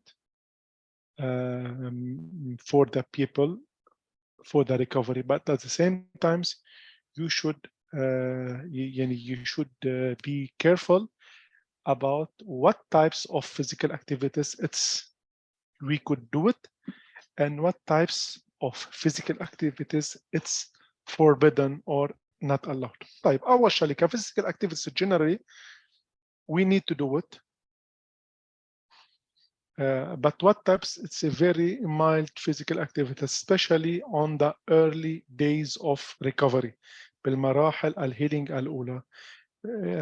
دائما نشجع المشي بطريقة خفيفة يعني ما نعمل extra exercising وما نعمل مجهود زائد ولا نحط أي pressure على الوند. just you could simply walk ممكن نمشي يعني بطريقة جدا سهلة وجدا يعني على الخفيف وعلى البسيط وما نجهد حالنا ولا نحط أي pressure. فإذا one of the best measures in terms of physical activities just to have a just walking on a daily basis. But there is 2 points that we need to be careful. We need to make sure that you are ready to walk. يعني by you eat very well, then there is no problem on your vital signs. يعني I have a hypotension because لأنه the exercising is very important I will walk. لا at this point لازم نعرف إنه أنا just make sure that you are ready. You feel yourself that you are ready. There is no dizziness, there is no hypotension, whatever, then start doing your exercise. أهم شيء ما نشهد نفسنا بهذا الموضوع. كمان بالاخص الاشخاص الايرلي امبوليشن كمان شغله جدا مهمه بالاشخاص اللي بيكونوا عندهم الاوبيز والاولد ايج، لانه تمشين موضوع الدي في تي or deep vein thrombosis. Just for the DVT or the deep vein thrombosis, it's very important to to talk about it. كمان شغله جدا مهمه مشان موضوع to avoid the DVT or the deep vein thrombosis. طيب هذا من ناحية طيب what type of activities you should not do it. فإذا what type of activities we should not do it. It's not allowed to do it. شو أنواع الرياضات اللي مفروض نحن ما نستعملها أو ما نعملها؟ مثل إيش؟ زي إيش مثلا؟ Excellent. The main two يعني أكثر شيء الإكسسيف اللي هي الرياضات رياضات الحديد زي ما بنقولها او الليفتنج او الاثقال والسويمينج. طيب في كثير ناس بيقول لا السويمينج اهم رياضه. انا اي اجري وذ يو.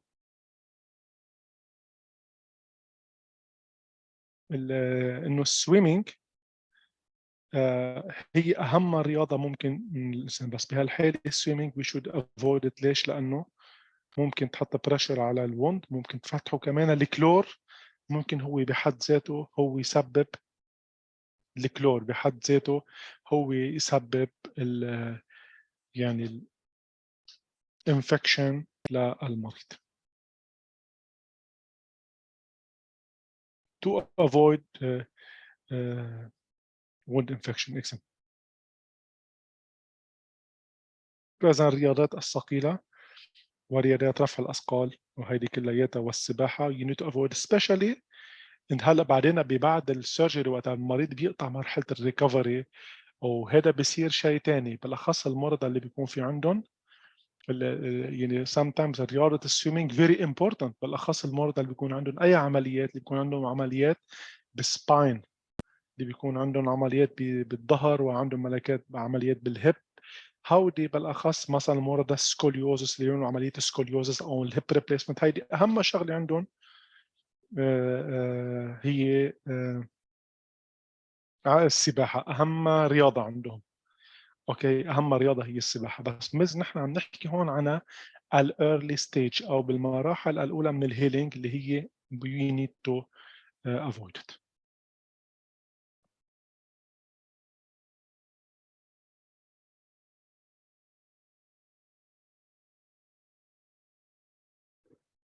كمان من ناحيه ستيتشز، نحن nowadays بتعرفوا انه ستيتشز يعني mainly it's بلاستيك يعني او وات يقول انه هي بتروح مع الوند، يعني مش ضروري مثل زي قبل يجي المريض بعد اسبوع يا 10 ايام مشان just to يشيل stitches. Now يعني still at some point we could do it, but mainly صارت it will go with the surgery. يعني بطل في مشكل بابسوربابل. excellent.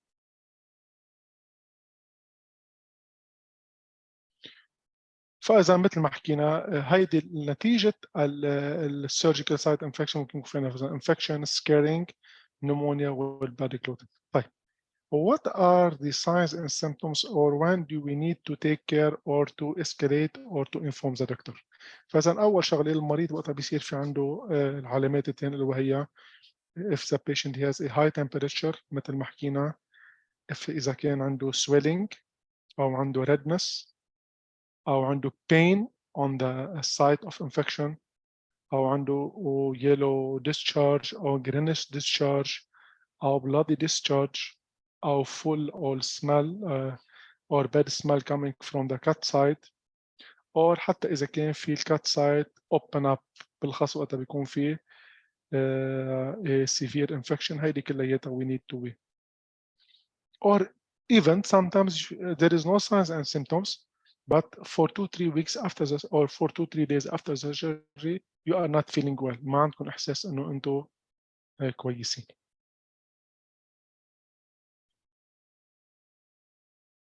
كمان من ناحية الملابس كمان أو you need to ما لازم يكون يعني نلبس بالأخص مطرح بيكون في الوند ملابس كتير ضيقة ملازم، وملابس جدا يعني واسعة تكون ضيقة، والمعظمها بدها تكون ميلي بيزد على الكوتون مش على القطنيات، ما تكون نايلون، لأنه القطن هو بيمتص التعرق بينما النايلون بيزيد نسبة التعرق، وبيصير في كتير كونتاكت أو بين السكن وبين وبين الثياب أو الملابس.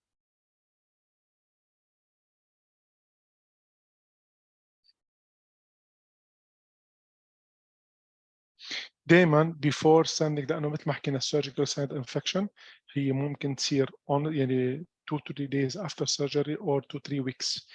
طبعا المريض معظم المرض ما بيضل المريض 3 أسابيع بعد العملية إلا إذا كان في شيء very major surgery with complication. فإذا mainly at this point we need to instruct the patient how to do the dressing or how to seek help from the wound care for example, or how to teach him what we call the demo and re-demo.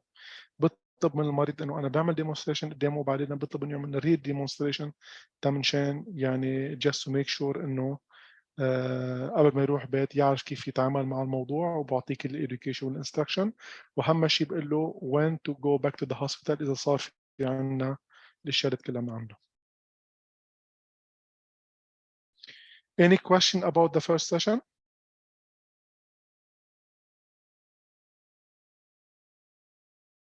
Do you have any question related to the first session? If you have any question, let me know before moving to the next and last session.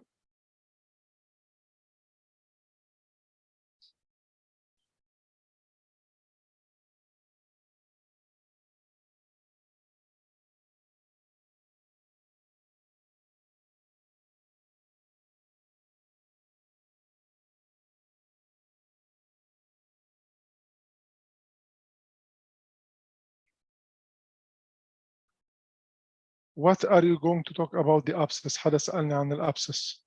طيب رح نشوف الابسس هلا just فإذا وقت نكون بالديابيتس فوت رح نشوفها بالسيشن الثاني بعد هيدي. We will be talking about the abscess and what to do in case of abscess. It's going to be covered in the next session.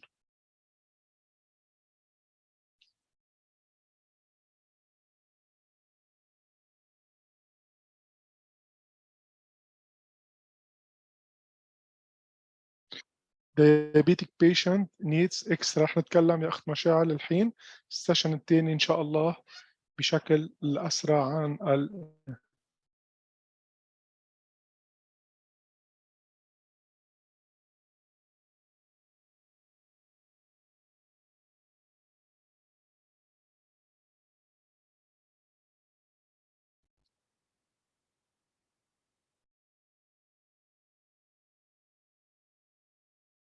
I will open the time for ملاحقاتي.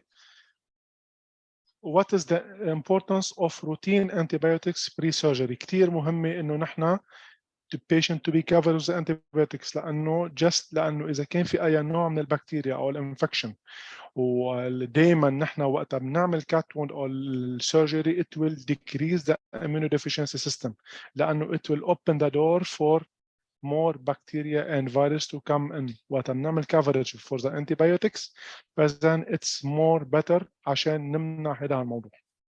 Very important to be covered before surgery. مثل ما قلنا وقت مجرد ما عمل الكات وون it's the main place for the bacteria and germ to be entered and it needs to be covered by antibiotics. If there is no question now give me 5 minutes إن شاء الله، بس أعطوني 5 دقائق غير slide and you will be with the next session about the diabetes food. فإذا 5 دقائق بس عشان غير سلايد ونكون مع المحاضرة الثانية والأخيرة.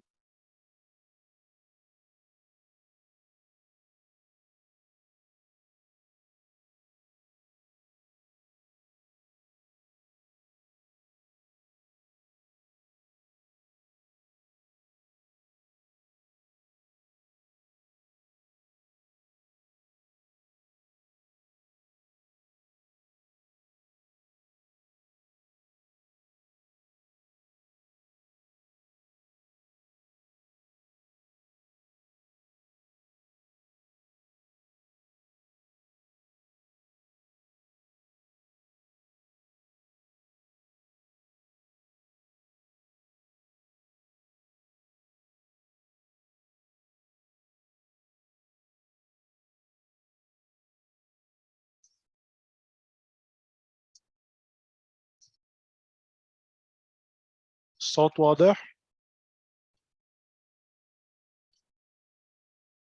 اوكي، حنكون مع القسم الاخير ان شاء الله كمان related to infection. now رح نعطي example عن يعني شغله جدا شائعه ومعروفه and it's one of the main complication, and then it's affect the patient, especially at some stage the diabetes patient on the late stage وقت بيصيروا المراحل الأخيرة، ألا وهي الانفكشن of diabetes foot or diabetes foot infected.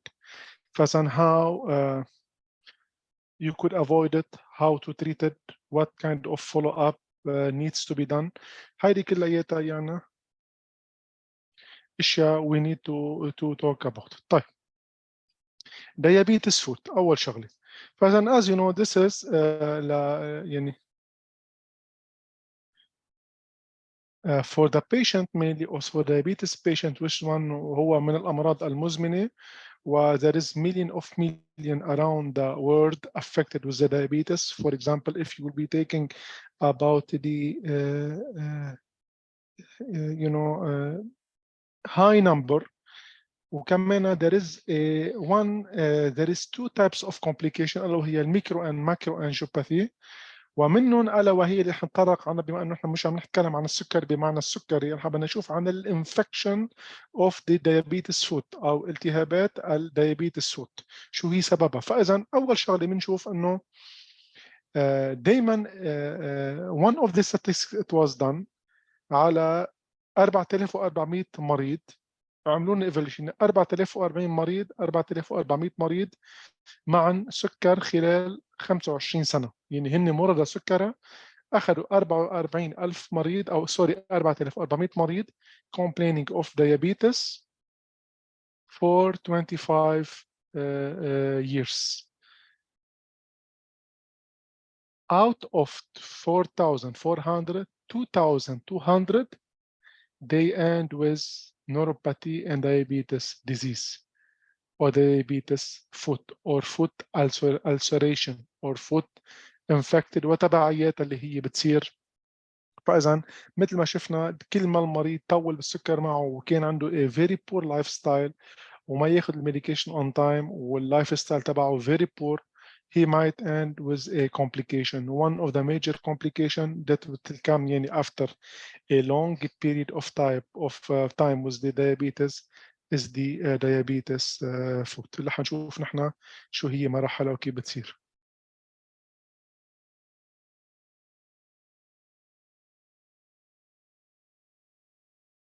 طيب إذا بنشوف هون بتبلش الموضوع كيف يبلش عند المريض. فإذا there is different stage، يعني المريض مش دغري ليش تحكينا على 25 years لأنه after 25 years of diabetes أو within this period المريض ببلش يفوت على الميجر complication اللي وهي مثل ما حكينا قصة الدياليسيس وقصة النيوروباثي ومنها diabetes foot.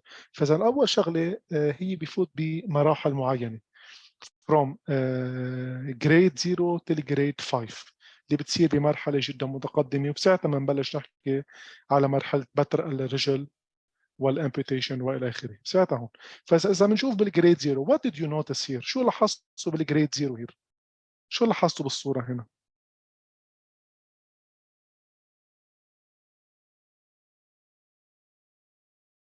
What did you notice here in the grade 0؟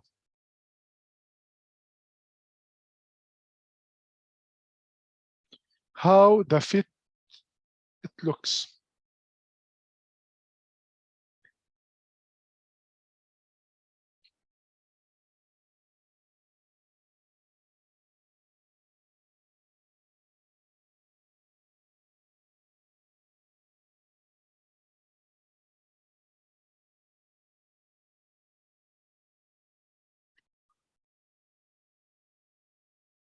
مثلا there is the color بتحسوها it's a purely a pale color. مثلا it's not it looks normal, but if you will see it's not normal, it's like a pale. It will reflect this color, it will reflect what? It will reflect that there is no good irrigation. There is very poor blood flow.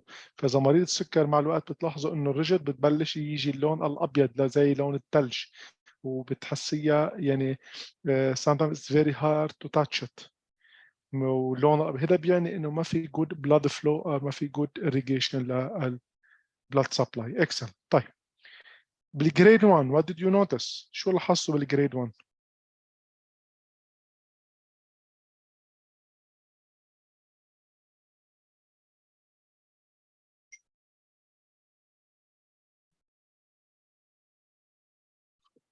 What did you notice in the grade 1?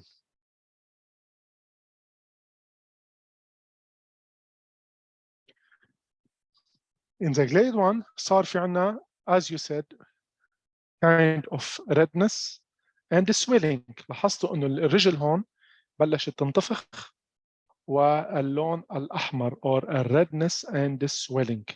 فإذا هيدي this is what we could see it in the level 1. فإذا هون لاحظنا إنه this is we have a red color and we have kind of swelling أو انتفاخ بالرجل. فإذا هون مثل ما شفنا كل ما نعلى بالجريد كل ما الخطورة تزيد وكل ما صار المرحلة المرض بمرحلة كريتيكال أكثر وأكثر. طيب شو لاحظتوا بالجريد 2؟ شو صار عندنا هون بالجريد 2؟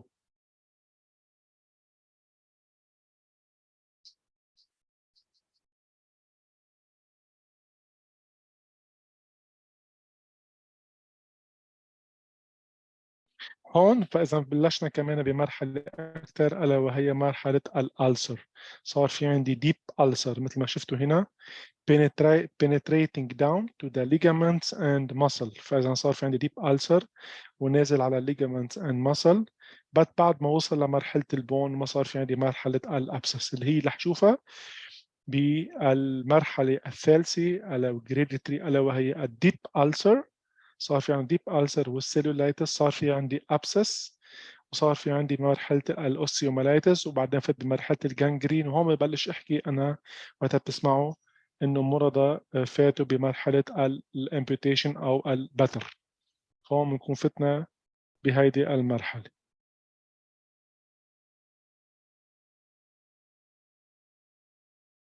And this is how purely it looks.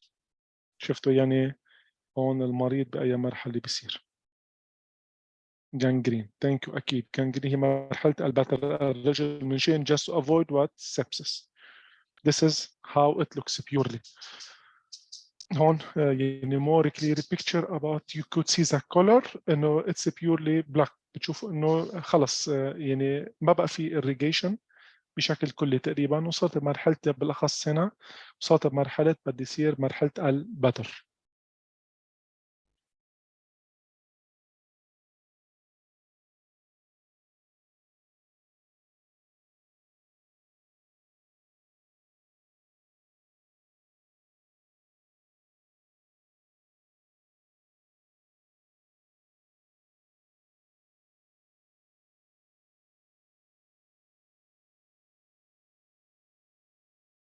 إذا زي ما شفنا هون خلص أنا فوت بمرحلة الامبيوتيشن أو الجانجرين.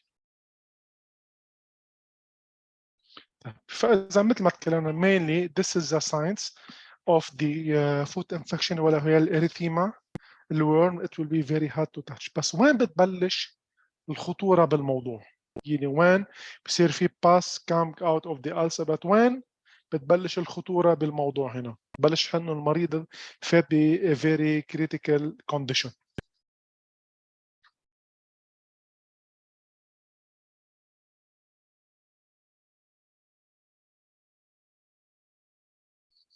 فإذا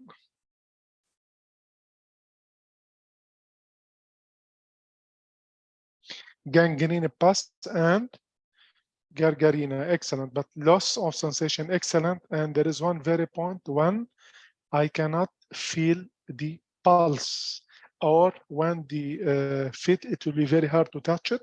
تحسيها فيها درجة سقوعة أو it's very hot. كتير بتكون it's you feel like it's very very hot but you cannot feel the pulse. فإذا هون بلش بمرحلة المريض إنه أنا فات بدائرة الخطر عند المريض.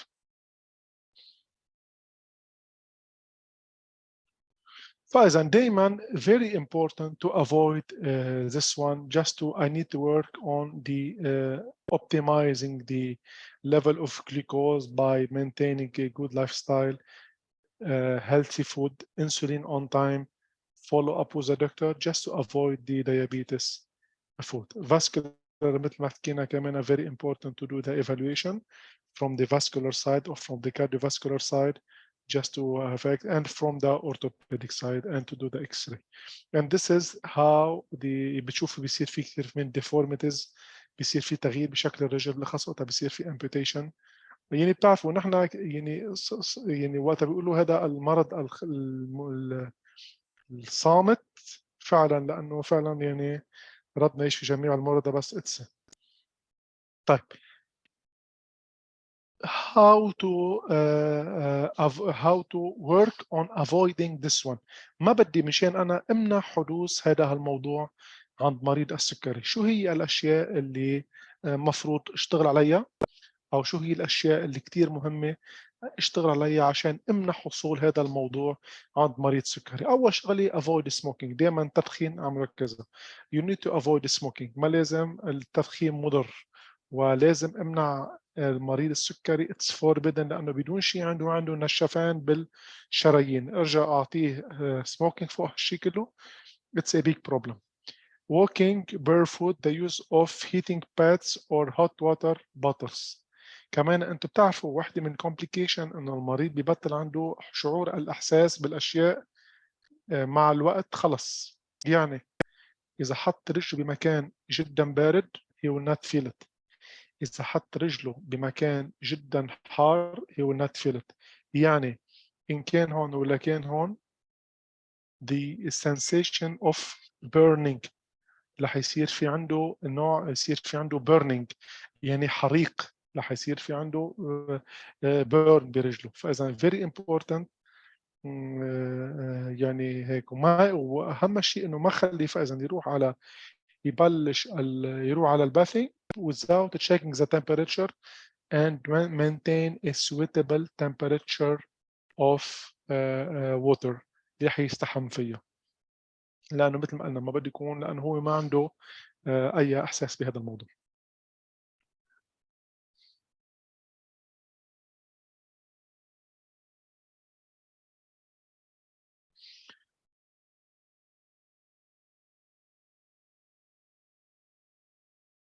كمان من الشغلات المهمة جدا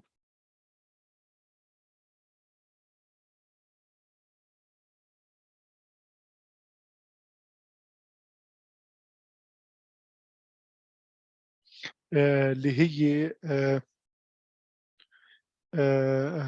شغلة قص الأظافر عند المريض. كمان مثل ما بتعرفوا بده ينتبه، لأنه بتعرفوا أي جرح أي بون عند مريض السكر it will last for a long time و it will be very hard to heal، وبساعتها بصير في عندها الانفكشن. هيدي كلياتها in relation to infection. أي شورت كات بهذا الموضوع المريض السكر بتعرفوا أكثر مرضى للانفكشن هو مريض السكر. عشان كده شغلة جدا مهمة وأساسية إنه just to teach the patient how يعني how to cut the nails. فإذا كيف do you think how we could advise the patient to cut the nails?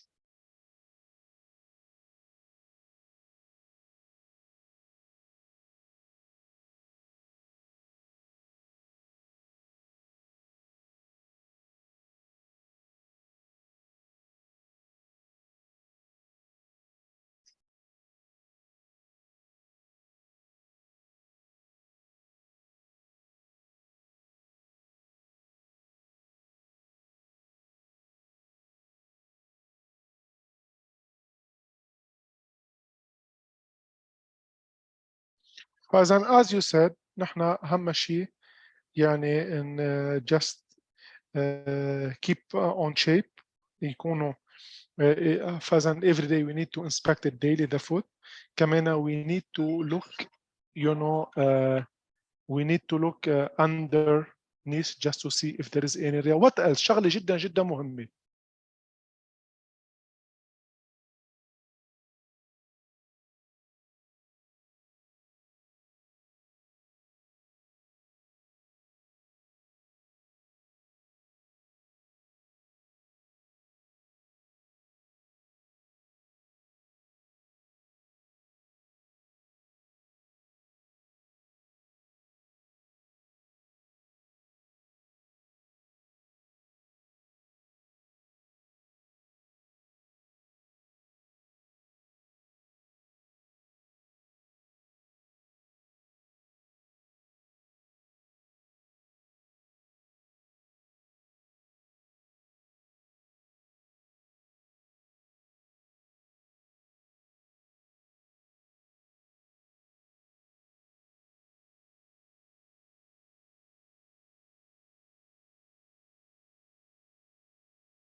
إذا very important just to look to use a mirror لأن بدنا نشوف بين الأصابع إذا في أي ulceration أو في أي blister or swelling.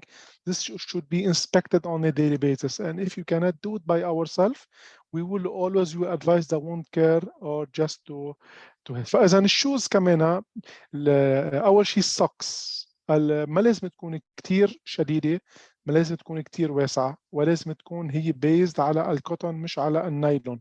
ليش؟ لأنه إذا كانت كتير فيها نايلون هذا بيعمل مور، يعني بيكون في كتير مع الوند بيعمل انفكشن أكتر. وإذا كان على الكوتون كتير مهم لأنه بيمتص كل شيء تعرق. والشوز بدها تكون طبعا في شوز مخصصة، ما لازم تكون كتير شديدة لأنه بتضغط على الإريجيشن وعلى الفوت ومور بروبلم. بدها تكون إلى حد ما واسع شوي. just مش واسع كتير لأنه he might fall down بعدين، بس just to هيك. ودائما as we said avoid the humidity على الرجل، هذه شغلة جدا مهمة نعرفها. فإذا the feet should be washed on a daily basis with mild swab، وما لازم نخلي أي نوع من الرطوبة وأي نوع من هيك. ودائما المويسترايزنج كريم كمان we could put. فإذا now هودي اشياء يعني رح افوت دغري انا على التريتمنت. طيب فاذا شو الاشياء اللي لازم نعملها؟ check your feet every day for cuts or blisters. use a mirror to see the bottom of your feet اذا بدنا نشوف، اذا ما قدرنا شفناها من خلال النظر. wash and dry your feet every day. apply a good skin lotion every day. change your socks every day. trim your nails straight across. فإذا this is the way it should be on straight across. And wear a good supportive shoes or professional shoes. فإذا هيدي things that you should need to do. What things you should not do it ألا وهي apply the heat وال يعني work barefoot inside or outside and wear a tight socks. هيدي اشياء ما لازم نعملها. فإذا this is what we need to do. الانسبكشن very important, palpation والى آخره. طيب شو ممكن يصير فينا؟ كيف ببلش عندنا الكومبليكيشن على موضوع الديابيتس فوت؟ أول شغلة يعني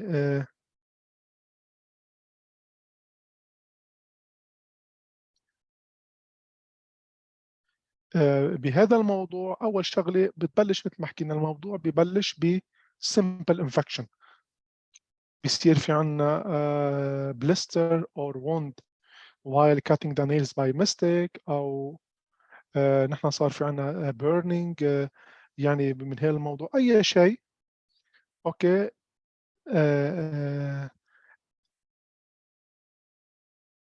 بهذا الموضوع it might create a problem. This is what we call a skin and bone infection. فإذا الانفكشن بتبلش with a very small infection نتيجة skin wound، نتيجة skin wound أو blister أو whatever. هذه كلياتها we call it a early signs of infection. طيب نحن دائما we have a infection or it might be a mild infection or risk factors that leads to infection. طيب if the infection is not treated، يعني أنا أهملت الموضوع و this infection is not treated، what will happen؟ شو بيصير في عندي بهالموضوع؟ بيتهاد الانفكشن مع الوقت بتصير abscess. بطلت هي superficial، بطلت سطحية، بتتحول على abscess and it will go. لا بعد ما فهمنا بالامبوتيشن اختريم، يعني جايين بالموضوع كيف مش دغري بيروح على الامبوتيشن، لا عم اقول لك المراحل قبل ما نوصل لمرحله الامبوتيشن. فاذا نبلش انفكشن بعدين هاي الانفكشن بتتحول ل abscess and you know الابسس اللي هي it will penetrating into the bones or the tissue. طيب كمان هون بس بلش مرحلة الأبسس it needs to be treated through antibiotics or بواسطة المضاد الحيوي فإذا it needs to be treated not treated بتصير عندي موضوع بفوت موضوع الجانجرين او الجرجرينا فاذا بيبلش diabetes affect ساعتها بيصير في مشكله ببلش بالبلد vessels that supply your fingers and toes فاذا when the blood is cut off the tissue can die هون بلش بمرحله the tissue will die because there is no good supply بهالمراحل يعني different treatment يعني ممكن كمان في كثير من الدراسات تقول مثلا المرضى اللي بيستفيدوا من الهايبرباريك اكسجين الاي اتش بي او كمان هن مرضى ممكن كثير بهذا الموضوع يكون في عندهم امباكت ويستفيدوا منه. فاذا بلشت بالانفكشن الانفكشن not treated it will go to the abscess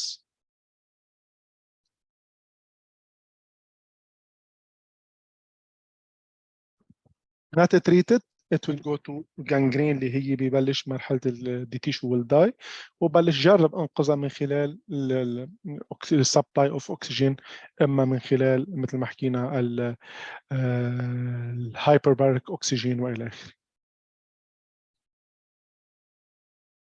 بعدين نتيجه هالجانجرين ببلش يصير في عندي انا deformities بيصير في عندي انا damage بالنيرف and والمسل and بيصير في عندي مشكل بالديفورميتيز بالوياتر بساعتها انا وقتها بيصير في عندي انفكشن not treated بيصير في عندي الابسس وبيصير في عندي الجانجرين بيصير في عندي ديفورميتيز فعزم ساعتها بنوصل لمرحله الا وهي المرحله الاصعب عند المريض طبعا يعني مثل ما حكينا ما حدا بينبسط يعني no patient will expect this but if there is a very poor lifestyle for a long period of time هذا الشيء اللي حنشوفه عند المرضى اللي هي مرحله الامبوتيشن باتر الرجل very important at some point دائما نحن بنعمل كل شيء تنبعد هذا الموضوع عن الموضوع بس at some point if there is no other option مروا على الامبوتيشن لانه اذا ما عملنا الامبوتيشن what will happen وقت بلشت الانفكشن والجانجرين بجزء من الباديز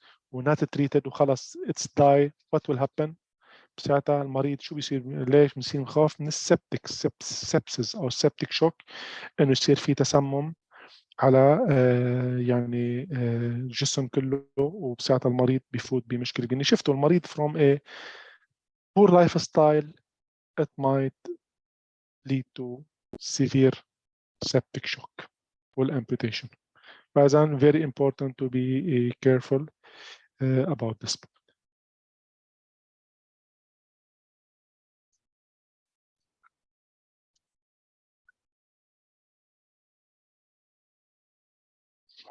كمان how to take care for diabetes food نحن before يعني ما نوصل مثل ما حكينا ممكن من خلال ال debridement of the wound أو من خلال الدريسنج نبلش افتر اول شيء بنعمل ديبرايدمنت يعني قبل ما نروح هيك للنيكروتيك تيشوز بنجرب ننظفهم بعدين بنفوت بنعمل الدريسنج بعد الدريسنج ممكن نعمل يعني وي ويل تراي في كثير من الاشياء ما بتكون فيري سكسسفول عند المريضه بس انه وما يتقال وهي السكين جرافت اند سبستيوتس طالما ما عالجنا السبب الاساسي وما هيك كمان بهالمرحله يعني سكين جرافت I don't know how much it's helpful but I think طالما المشكله بالمشكله الاساسيه اللي هي الدايابيتس اخص تايب 1 for a long period of time يعني it might be a problem ومثل ما حكينا one of the treatment it might be the HPO or hyperbaric oxygen therapy اللي هي treatment من خلال الهاي oxygenation لأنه كل ما أعطيت oxygenation كل ما تعمل renewal and life to the tissue عشان كده نحن الهايبرباريك oxygen therapy it might be one of the important measures على هذا الموضوع.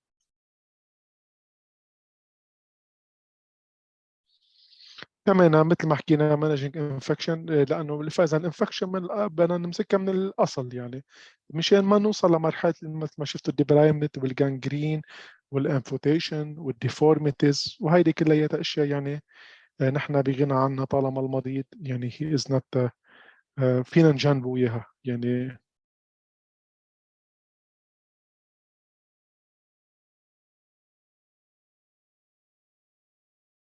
Do you have any question؟ في أي سؤال بتحبوا تسألوني إياه؟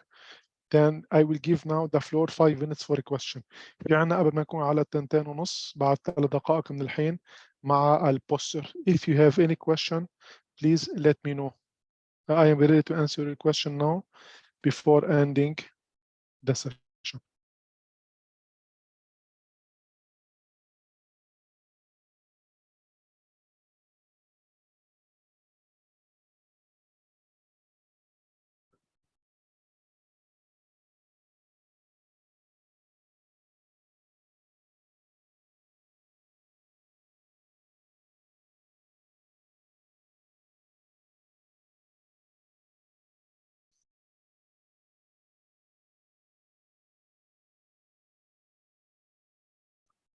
If you have any question, لأنه بعرف إنه كان في ناس عندهم مهتمين بالأسئلة, I am ready to answer you.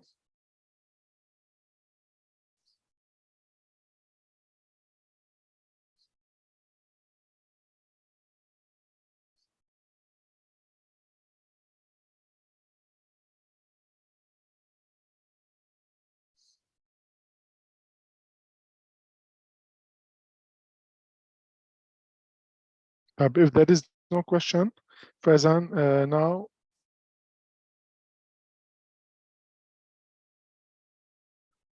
Faizan, from our side, it's done. So thank you for your attendance. And now we will have a last with Faizan بعد عنا poster presentation. We will have the poster presentation, and when you finish the poster presentation, يعطيكم ألف عافية. We'll see you with another symposium إن شاء الله. Okay, Faizan, this is the time for now for the poster presentation.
تفضل أخ عبد العزيز.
السلام عليكم.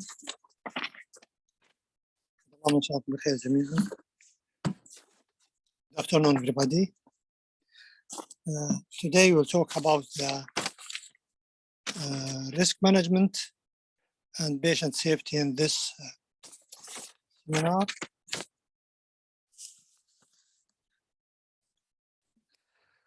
We have this presentation. I hope it will be useful for us. In the abstract, risk management in a hospital plays a major role in enhancing patient safety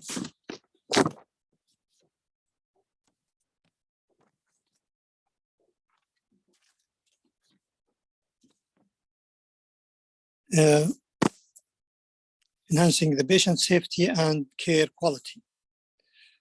Threats to patient safety are a key element of a broad array of risk that healthcare organizations need to consider quality improvement.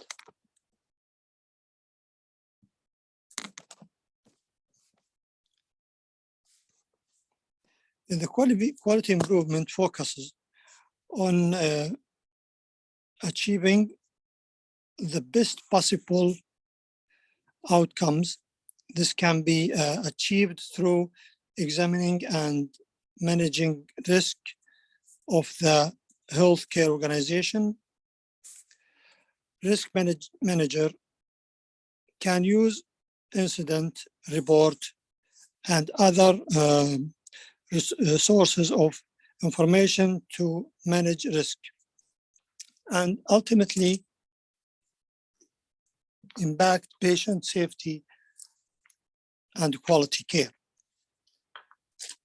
Healthcare risk management helps protect healthcare organization from many risks that are specific to healthcare industry. Some hospitals recognize further that providing patients with safe, high-quality care is fundamental to protecting the financial assets of the institution, and therefore the falls within the risk management rules. Risk management and patient safety professionals are engaged in includes the working relationship. And about the objectives, this review aims to explore the link between risk management and patient safety. Risk domains in healthcare, key components of performing risk management in the healthcare and healthcare risk management plan.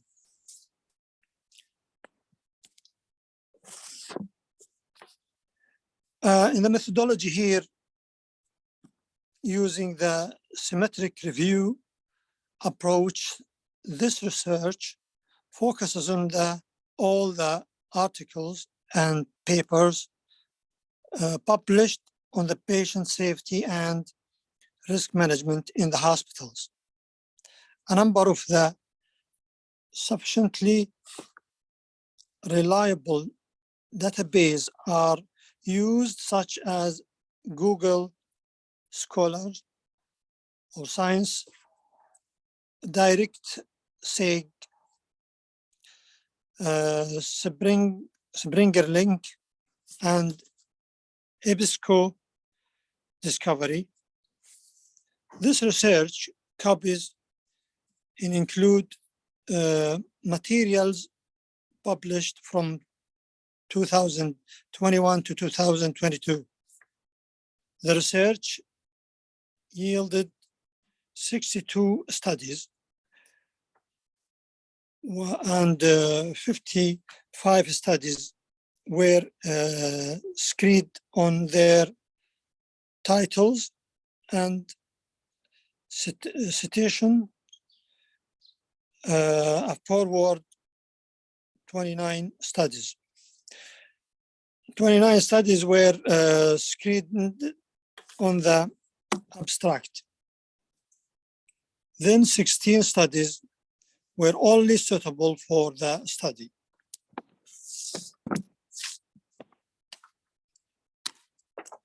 And how patient safety overlaps with the risk management, the risks to the healthcare organization's objectives reflects a broad array of objectives,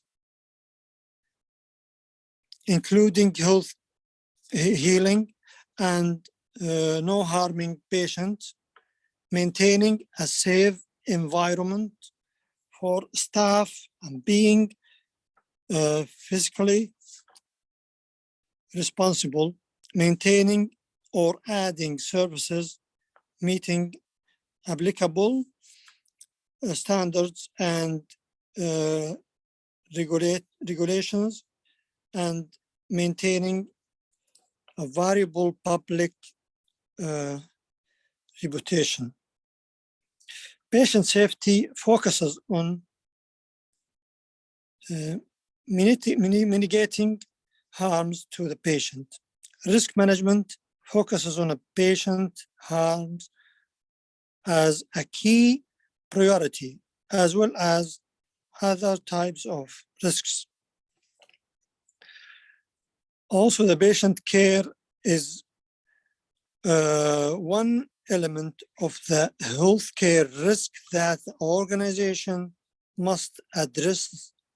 For example, of the adverse events that impact patient safety while also posing risk to a healthcare organization are birth trauma or diagnostic errors, falls, pressures, ulcers, and insitus.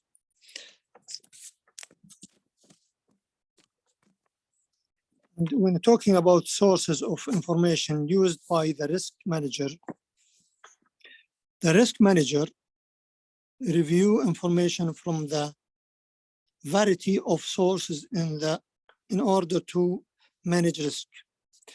The sources include patient complaints, incident reports, quality of care review recommendations, never events, claims, and medical record requests.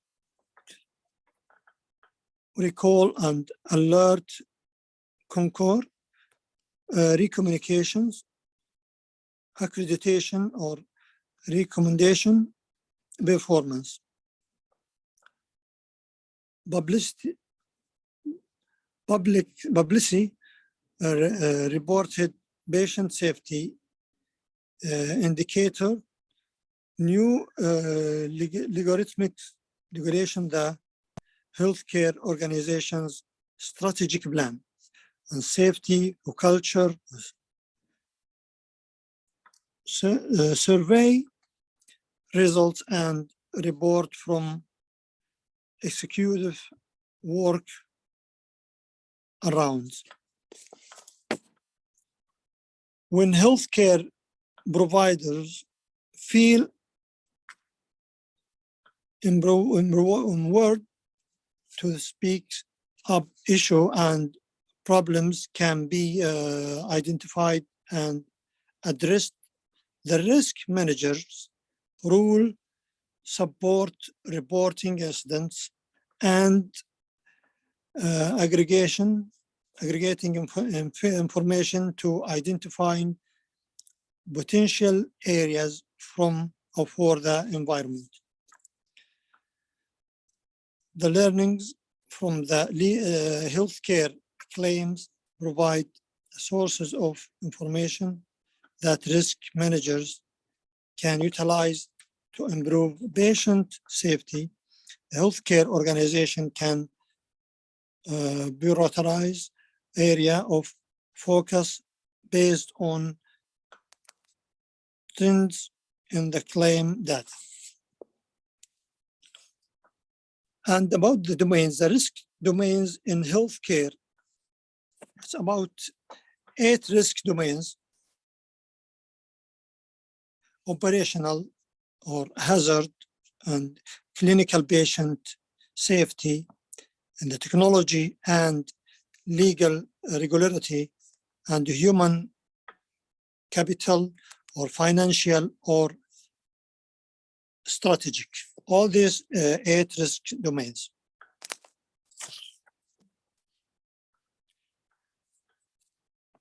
Regarding the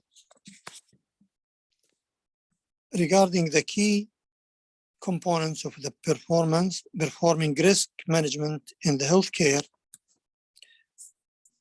identifying risk using the data,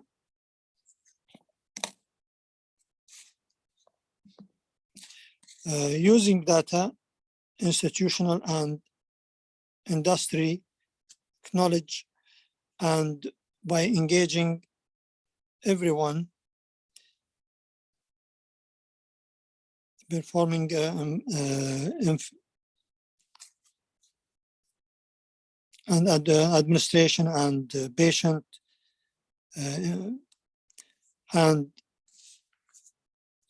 performs their healthcare environment risk. Manager should find the threats. The quality and prioritize risk. Once the defined, it is vital to source risk, source rank, and prioritize the risk based on their link code and impact of occurrence, and then influence resources and assign tasks based on their measure using risk metric. And investigate and reporting specific events. When essential event occurs, a quick response and through the investigation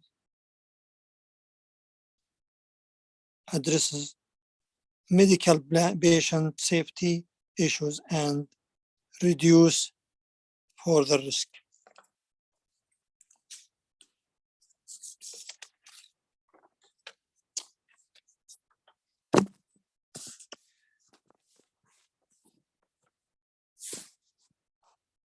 Different complaints reporting. Incidents such as wrong or patient surgery or workplace or injury or medication errors or anything like that needs to be documented, added or coded and repeated.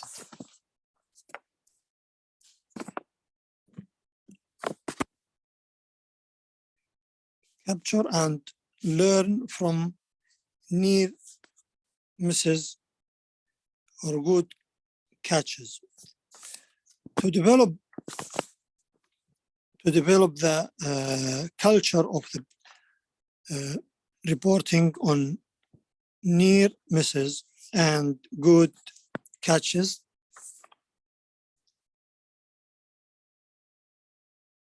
ibuprofen analysis,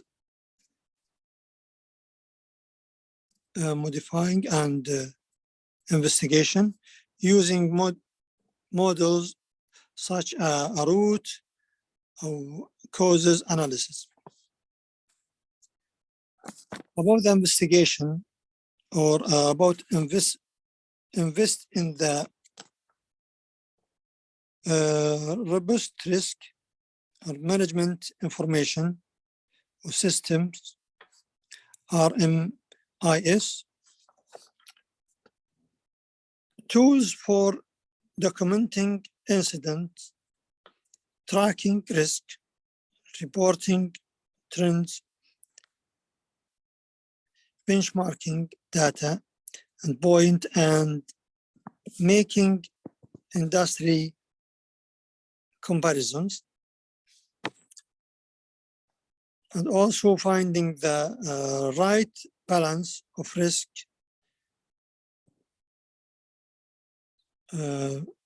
financing, transfer, such a funding loose. This is something new, funding loose or insurance policies and self-insurance.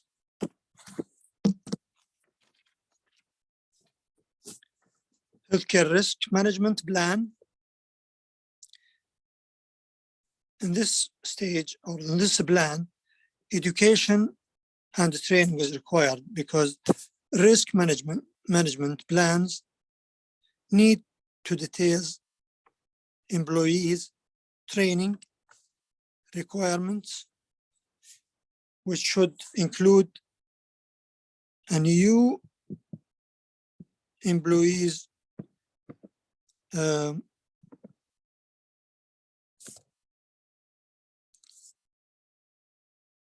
training and encouraging operating and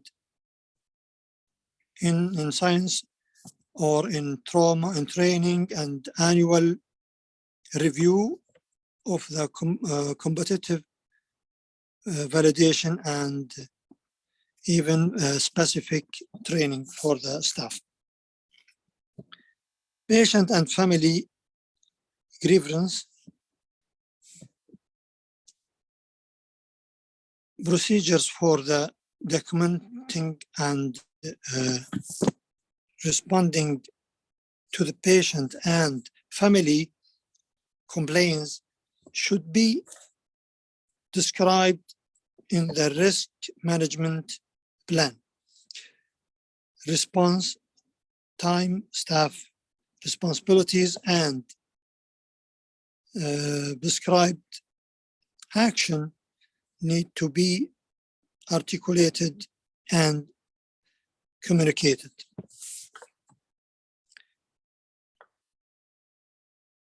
Proposed goals or purpose goals and metrics.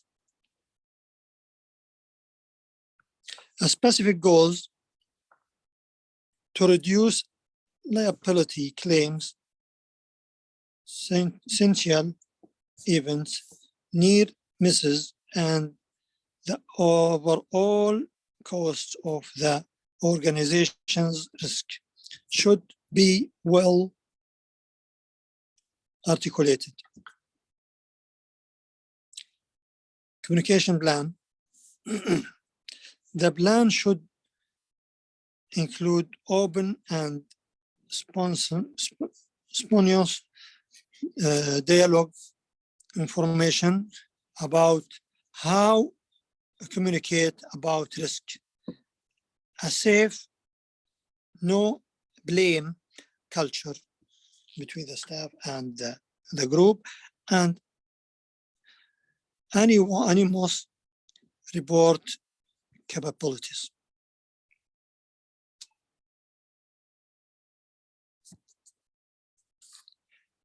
In continuous plans, continuous preparation for advice system or adverse system, wide influence, and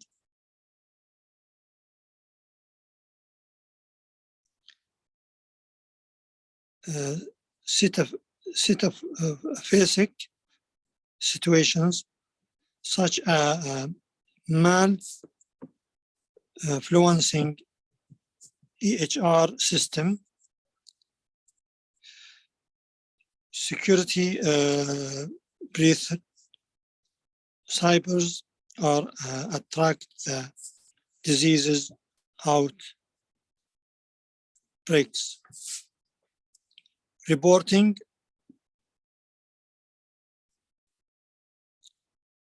a quick and easy to use system to documenting, classifying, and tracking possible risk and adverse events, response and mitigations, collaborative system for responding to reported risk and event, including acute respect, follow-up reporting, and repeat failure prevention. And in the conclusion and recommendations, by employing risk management, healthcare organization, productivity, and systematically safeguard patient safety, the healthcare risk management plan need to be living document that is frequently updated and improved based on emerging risk, lessons learned, new information, and changes in the healthcare system and practice of the medicine. The plan should have provisions for communication and training when the updates and changes are made. After this conclusion finished now, if there's any question, any argument.